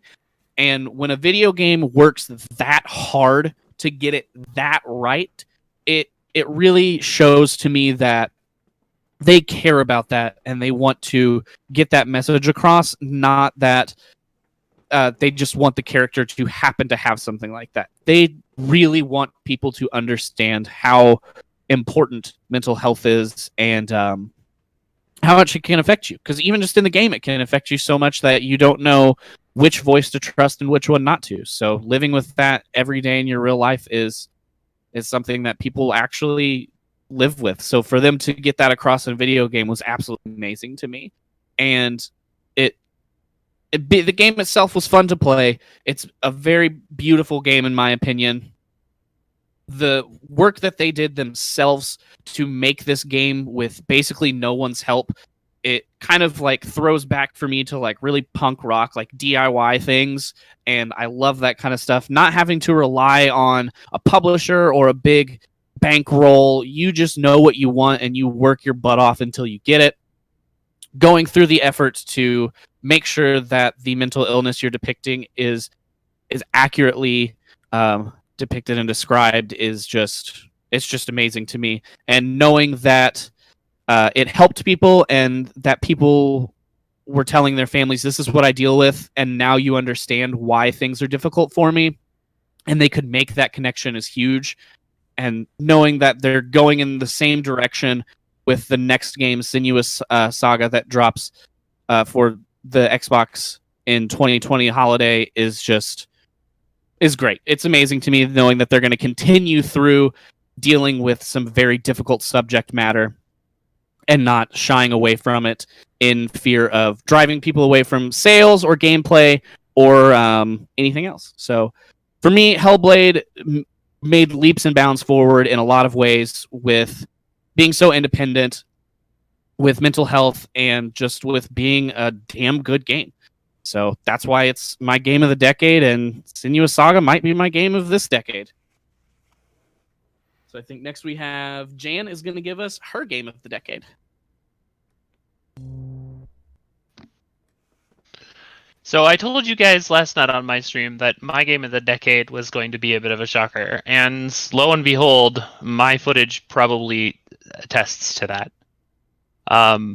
Many moons ago in yacht 90s, I was in a place where I was playing MMOs a lot, and EverQuest kind of really it consumed me.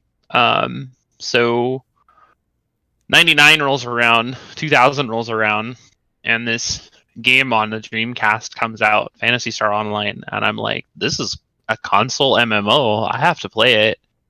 And I did, and boy, did I play it. It took me away from EverQuest. It took me away from a lot of things, and it put me into a position where I was able to not only play with the people that I knew from online, but also locally. And we would actually all get online at the same time so that we could all play together. Well, fast forward to 2010, after Phantasy Star Universe on 360 and the release of PSO on PC, which was very difficult to get your hands on unless you had specific connections. I find out about the fact that they're finally making a sequel to Phantasy Star Online, and they're making PSO2. I've always really been a fan of kind of play at your own pace, play with your own sort of style when it comes to MMOs, which is a big reason why Final Fantasy 14 is still like very near and dear to my heart, like as far as that is concerned, because I enjoy the crap out of 14. But when I really looked back and I really thought about it, and I really earnestly thought about the game that I go back to the most now in this decade, it was PSO2. Its collaborations across the board, even though the game itself was only in Japan, was still something that was easily accessible through a small program and a patch. And it really spoke to me that I keep going back to PSO2, in that the gameplay to me was always what I'd wanted from a sci-fi MMO. Action, space, with enough of a fantasy element to really play to that concept of this is how I want to be able to play this game. And as much as I wanted other games of the 90s and the 2000s and even last decade, those games just didn't stack up. For me,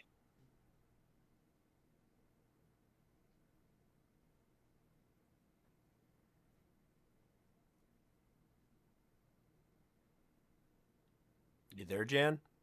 I had specific kind of game that I wanted to be able to continue. So when I finally got my hands on the beta for PSO2, I didn't stop for like a long time. And I'm still going back to it even now. I still have it installed. I still log in every once in a while. I still go through the holiday events. But every single time I think of comfort when it comes to a game that I couldn't stop going back to. Outside of Valkyrie Profile, which those of you who know me know that is my absolute all-time number one favorite game of all time, regardless.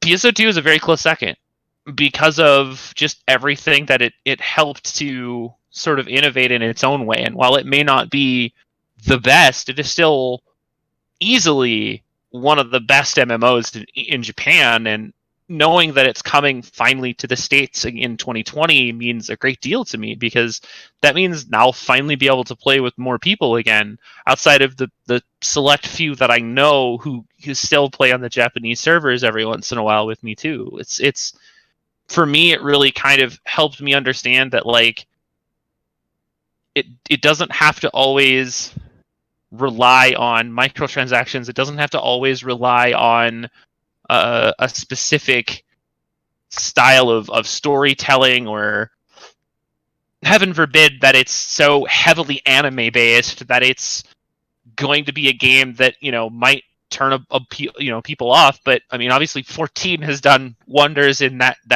state, as in that genre as is. But knowing full well that what PSO2 still brings, for as old as it is, you know, it came out in 2012,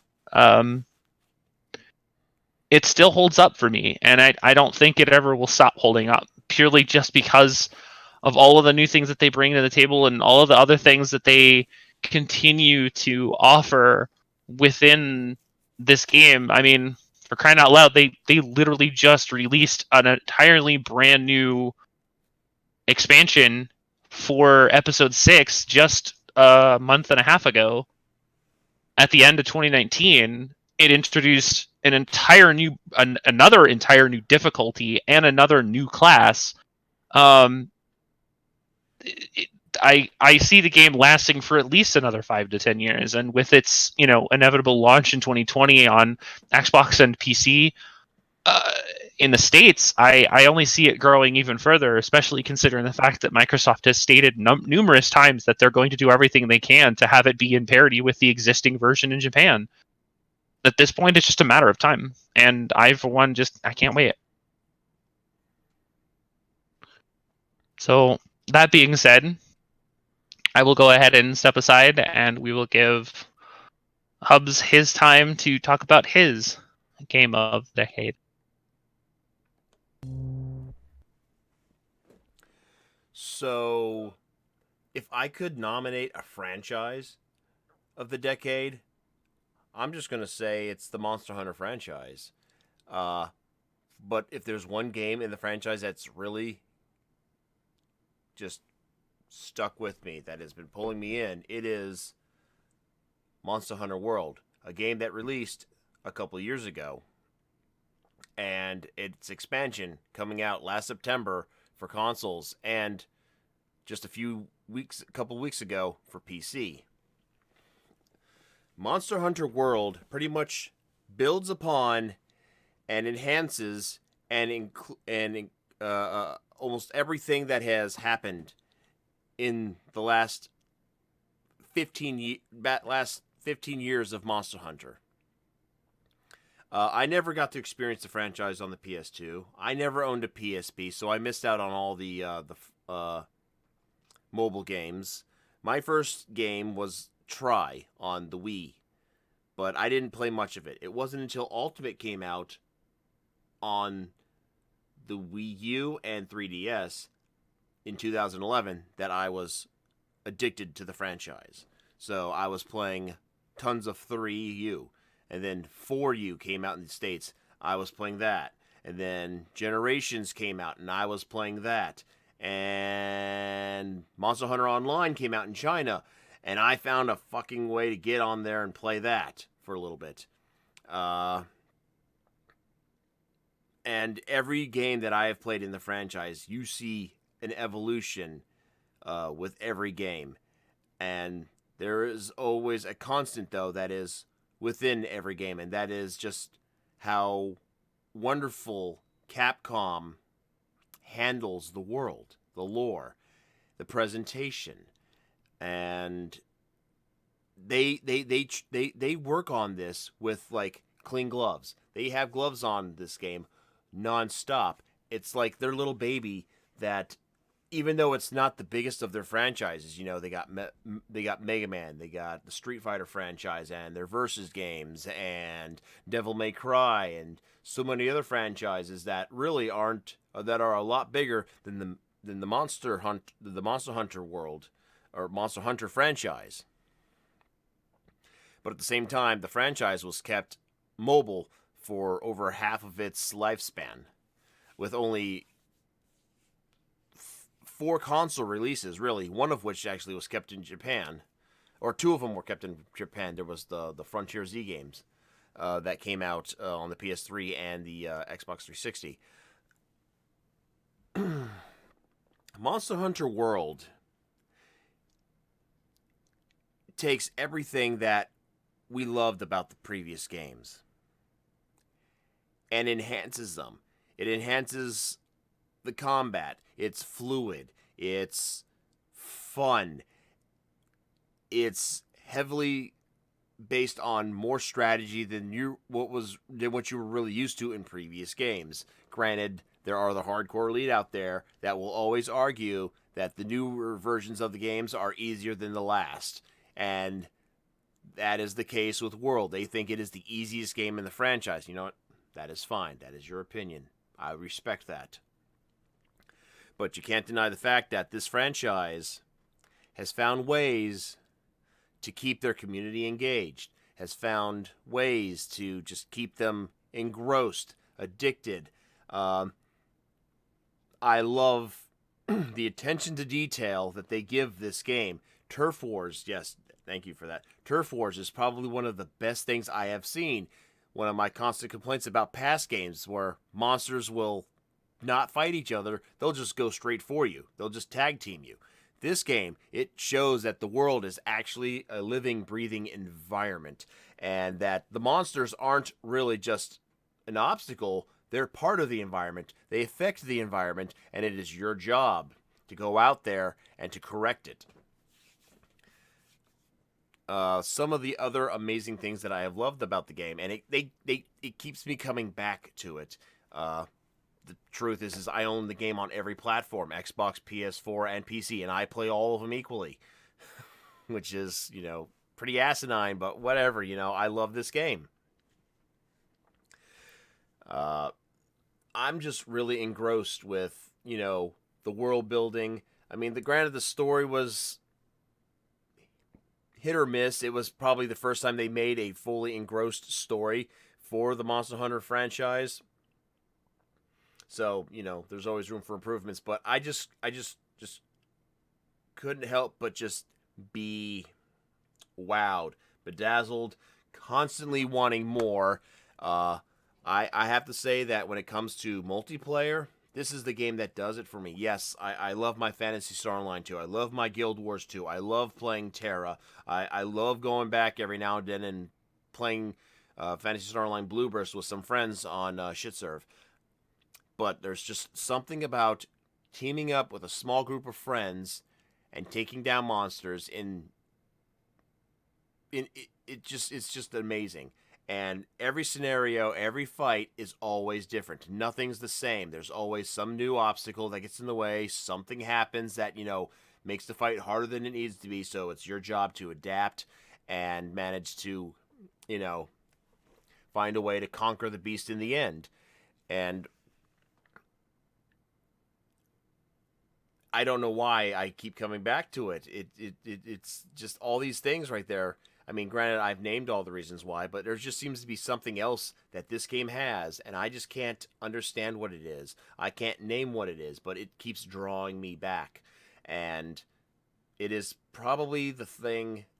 It's probably 2019 was probably the year I didn't play as many games as I wanted to, and Monster Hunter World was the reason for that. I've spent more time playing Monster Hunter World than most of my new games that I purchased last year.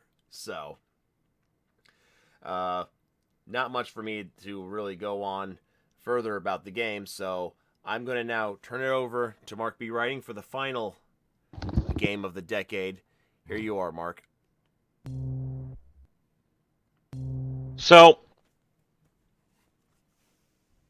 when I sat down to try to figure out what my game of the decade would be, I originally kind of looked at all of the different games that I had played, and there were a lot of game of the years that I was like, I would really love to highlight them.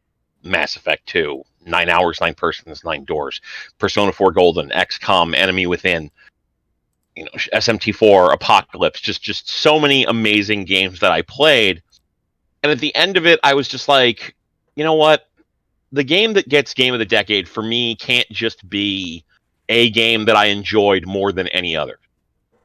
I love a lot of the games that I played, but it really should be something that had an impact, maybe not just to me, but to the gaming industry itself.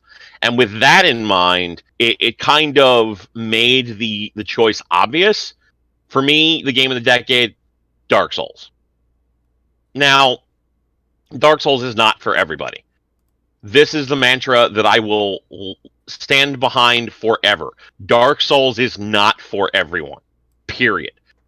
But it is definitely a game, a genre, whatever you want to ascribe to it, that has massively changed how we look at games, how developers look at games as time has gone forward, for better or for worse.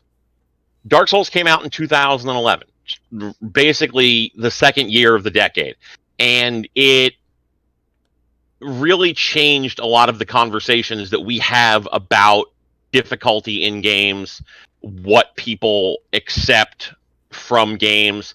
Because remember, when we were all kids, well, most of us anyway, goddamn youngins, when most of us were kids, it was, you had something like a Ninja Gaiden or a Super Mario Brothers, where games were 2 hours long, but beat the shit out of you for the whole process of playing them to make them longer. As games had advanced, in a lot of cases, challenge kind of went to the wayside. There were adjustable difficulties in some games. Other games were just here for the story.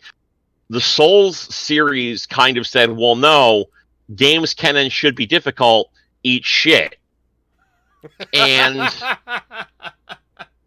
sorry. No, it's fine. I have my issues, obviously, with the idea that your game is its difficulty level from an artistic perspective, but I absolutely cannot say that I don't appreciate what Dark Souls does. I love it. I fucking love Dark Souls. And when I talk to people and I sort of make the jokes that I make about it, oh, well, Dark Souls is going to beat the shit out of you, oh, well, this, so on and so forth, blah, blah, blah. But listen, Dark Souls has its jank. Blighttown is a frame rate nightmare unless you are playing with DS Fix or in the updated version of it. There are some hitbox issues because there are always some hitbox issues. But by and large, no, Dark Souls is one of the most fair games I have ever played, insofar as it relates to what you do in it ultimately dictates how well you will make forward progress. To put it in the simplest terms, Dark Souls expects you to learn at every step of the process. It tells you, here is what you need to know in its own Dark Soulsian language.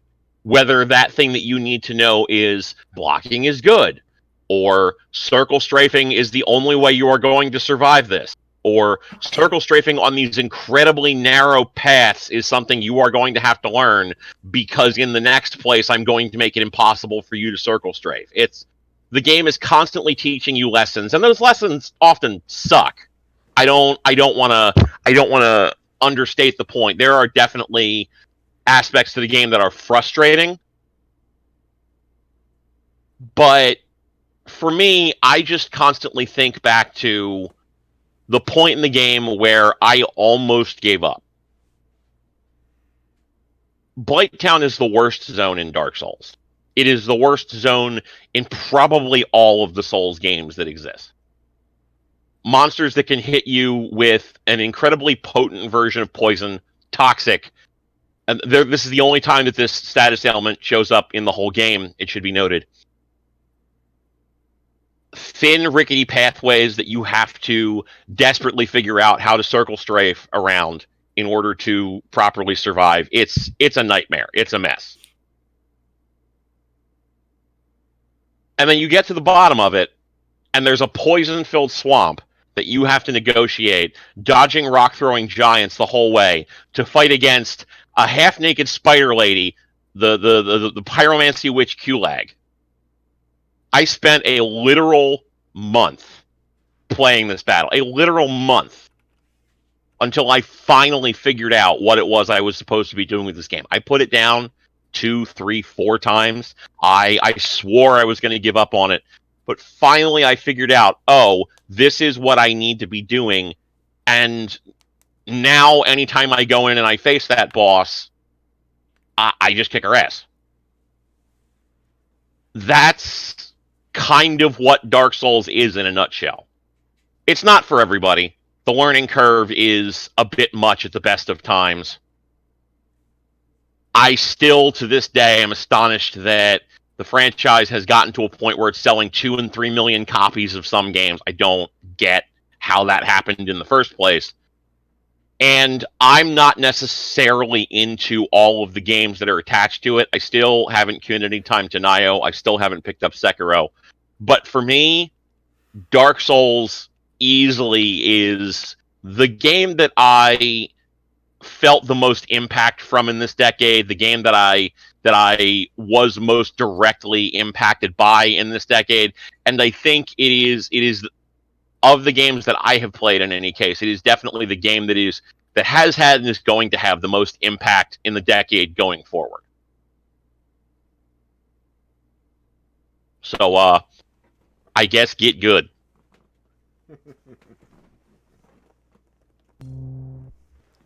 Oh, and it right there on the video that said you died. Yep. So there you go, ladies and gentlemen. That was the 2019 GVN Live Awards. And right now we'd like to take a moment of reflection and looking forward to 2020. I'll tell you one thing I'm not looking forward to. That March and April period. And I'm sure everybody else here agrees to that. But that's what tax refunds are for, man. Yeah, dude. Fair. But personally, I am super excited for a lot of the games that are coming out this year. It's a bummer that Cyberpunk is being pushed back to September, but I'm also very excited that it's getting pushed back because now that's more money for me to get a couple other games that I wanted. I'm really anxious for Final Fantasy VII. I'm hoping it doesn't get any more delays.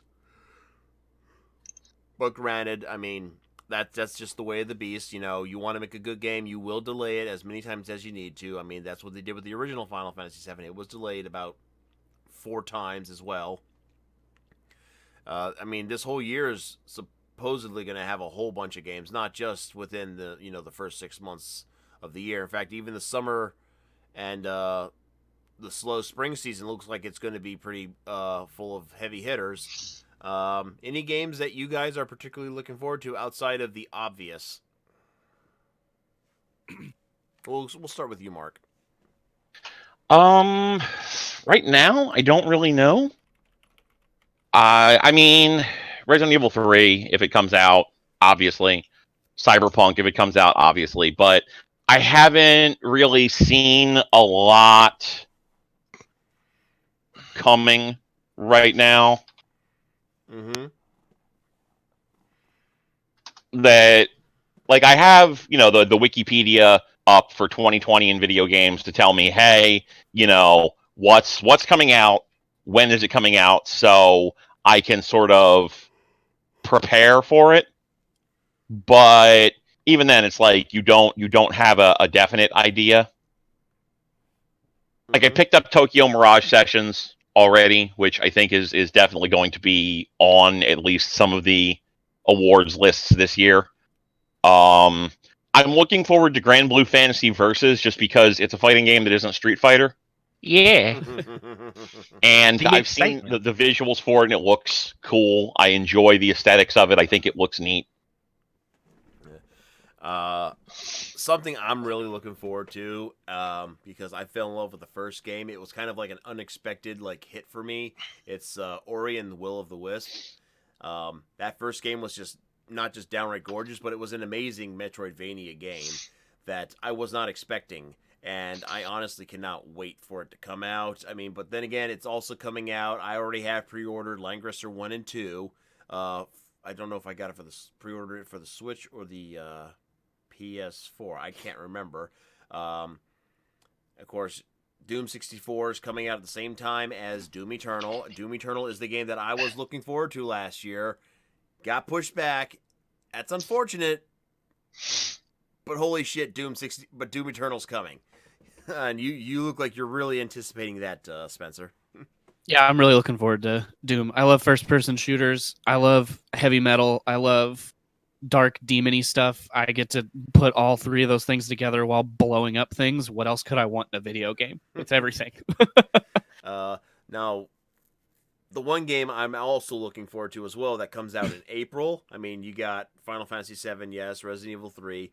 I am very excited for Trials of Mana, the 3D remake of the Super Nintendo game, Seiken no Densetsu 3, which finally saw release in North America 25 years after the fact, with the Collection of Mana set that came out last year. I have no problem buying that game again, to be truthfully honest. I have a repro cart.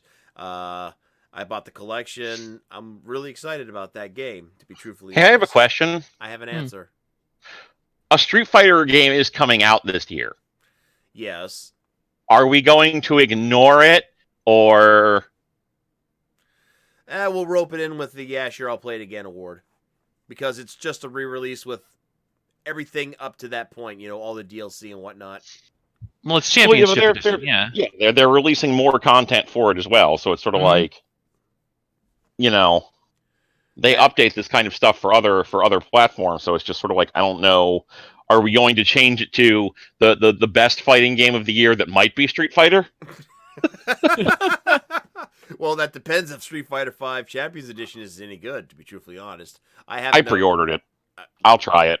I'm probably I did picking too, it up yeah. anyway, Sue, myself. How about you, Jan? What do you got? What caught your eye? Well, I'm just gonna on the list of what I'm actually sort of interested in. We've got Grand Blue Fantasy Versus in February. I'm going to wait to see if Xseed actually says anything about the stateside release. Otherwise, I'm going to be getting the Japanese version of it because I'm not going to wait past March. Because the character I actually want to play comes out in March, and I want to kind of get it on Ground Zero with her. So that's the thing. Eunice Clear comes out in February as well. So another fighting game, another game that I'm actually looking forward to. I enjoy the heck out of Eunice as it is. Clear is definitely an improvement, and so I'm super excited to see what happens with that. Neo 2, Doom Eternal looks... If you've seen the story trailer for Doom Eternal, oh my god, Mick Gordon, have my children, please. I absolutely adore Mick Gordon's music and have only just grown to love what he does for not only the genre, it's the most Trent Reznor sounding music without it actually being Trent Reznor, which makes me super happy. Obviously we've got Final Fantasy VII Remake coming out. I'll give Gears Tactics a shot. Again, it's a tactics-based game. I like tactics-based games, so I kind of just hope that it's not the worst, but it looks good for what it needs to be, which is basically just XCOM with Gears attached to it. Mm-hmm. Cyberpunk 2077, absolutely cannot wait for that. That is, as a huge fan of Shadowrun in general, This really scratches that cyberpunk itch that I've been waiting for, and the fact that CD Projekt Red has basically said that we're going to do what we can to make it as good as possible makes me happy. I'm not so happy about Crunch, but that is a totally different story for a totally different time. Mm-hmm. Oh, Langrisser 1 and 2 are coming out. I forgot about that. That's probably on my pre-order list. Yeah, the Langrisser 1 and 2 remakes are going to be, well, not remakes, they're just re-release, but yeah, that'll be good too.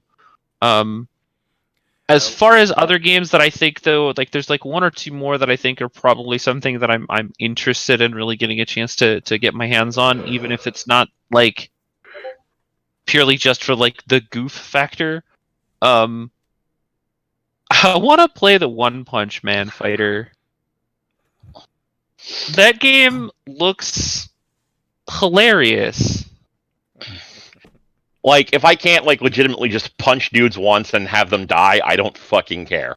It had, and that's the thing. That's the thing, though, is the way the game basically plays out is you build a 3-on-3 team that, if you include Saitama in it, Saitama starts 10 minutes out, and then by the time that 10-minute timer runs out, he shows up, takes over, and one punches people. It's hilarious.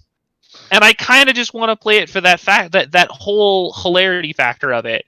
Also, the fact that Bandai Namco not only continued to keep the My Hero Academia license, they are in fact making One's Justice 2, but it's not 3D, it's 2D, and it kind of doesn't look terrible. So we'll see. I'm interested. But yeah, Nate suggested in the chat Vampire the Masquerade Bloodlines 2. I don't know if that's coming out for certain. Yeah, but if nobody really knows. I would yeah, like if to that point does out the actually one game come that out, we're all I waiting do want for. to play that. The one game we What's are that? all waiting for, though, Sakura Wars. That doesn't have a release date yet, but I am Shin waiting Sakura for this damn Taisen. game.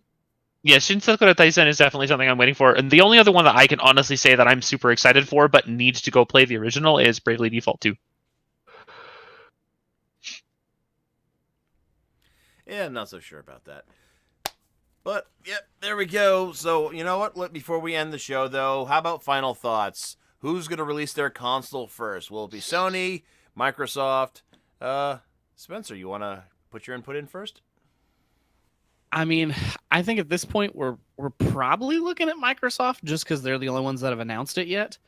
But that doesn't mean that Sony's not gonna, pull something crazy and show up and say, "Yeah, well, guess what? You can buy it next week." Boom, and drop the mic or something ridiculous. Pull a Sega Saturn? Are you serious?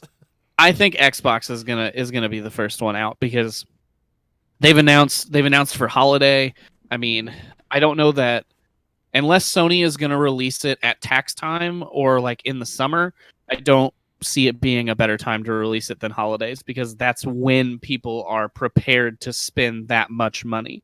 They're prepared to buy that gift for their kids, their significant other, whoever it might be, or even pitch in on it to get it for someone. That's when they're ready to spend money other than tax time. And tax time is here right now, and Sony hasn't come out and said, "Here's the next PlayStation." So I think Xbox is either going to be first or they're going to be, right neck and neck around the same time. Mark, running up this question for you. Do you think Microsoft is going to be a lot more aggressive in regards to how they come at Sony this time? Do you think they're going to match them price point, or they're going to undershoot Sony? What do you think they're going to do? Honestly, I feel like they're going to do what made them a success with the Xbox 360. They're probably going to try to launch first if it's at all possible. They're going to be aggressive about the games that they release. And Sony, because nobody ever learns any fucking lessons ever, is going to shit the bed. It seems like Sony, after the PS2, has been like every other system. They seem to flop. Okay, PS2 was great. PSP, not as much. PSP was fine. PS3, not so much. PSP, well, that's just the way it is. Nobody fucking learns. Yeah. Nobody fucking learns anything. It's, you will learn a lesson for like 5 minutes, and then as soon as you're back on top, it's, well, fuck all of that shit that I did before. let's figure out how we can fucking integrate cable providers into this new series of the PlayStation 5 or whatever, because that's the thing people give a shit about. Sports TV sports. All right. Yeah, it's going to be so dumb. It's going to be so dumb, and I am absolutely here for it. And the last question of the night, this one for Jan. What do you want to say to people as we go forth into 2020 with this promising year of gaming? What do I want to say? I just keep playing games. Like, there's no reason to not. And if you enjoy it, do it. If you want to create content, do it. If you want to stream it, do it. If you want to enjoy your hobby and play the games that you've grown up with and that you want to see again and that are even newer and are strange and different and not what you expected or are exactly what you expected and end up letting you down, it's fine, because that's why this genre of entertainment exists and will continue to exist. And there's no reason for you to stop. There's no reason for you to think that what you do is bad in any capacity. It's just you can do crimes. Yeah, exactly. Honestly, if anything else is to be thought about it, it's just keep enjoying it as long as it's not on the Stadia. We're going to end it right there. Thank you, Jan. All right, on behalf of everybody here from GVN Live, thank you for tuning in. Happy 2020. We are going to go and raid an old friend of mine, Bifuteki. So I hope you have yourselves a wonderful night, people. Thank you for tuning in. Deuces. Happy 2020, bitches. Bye.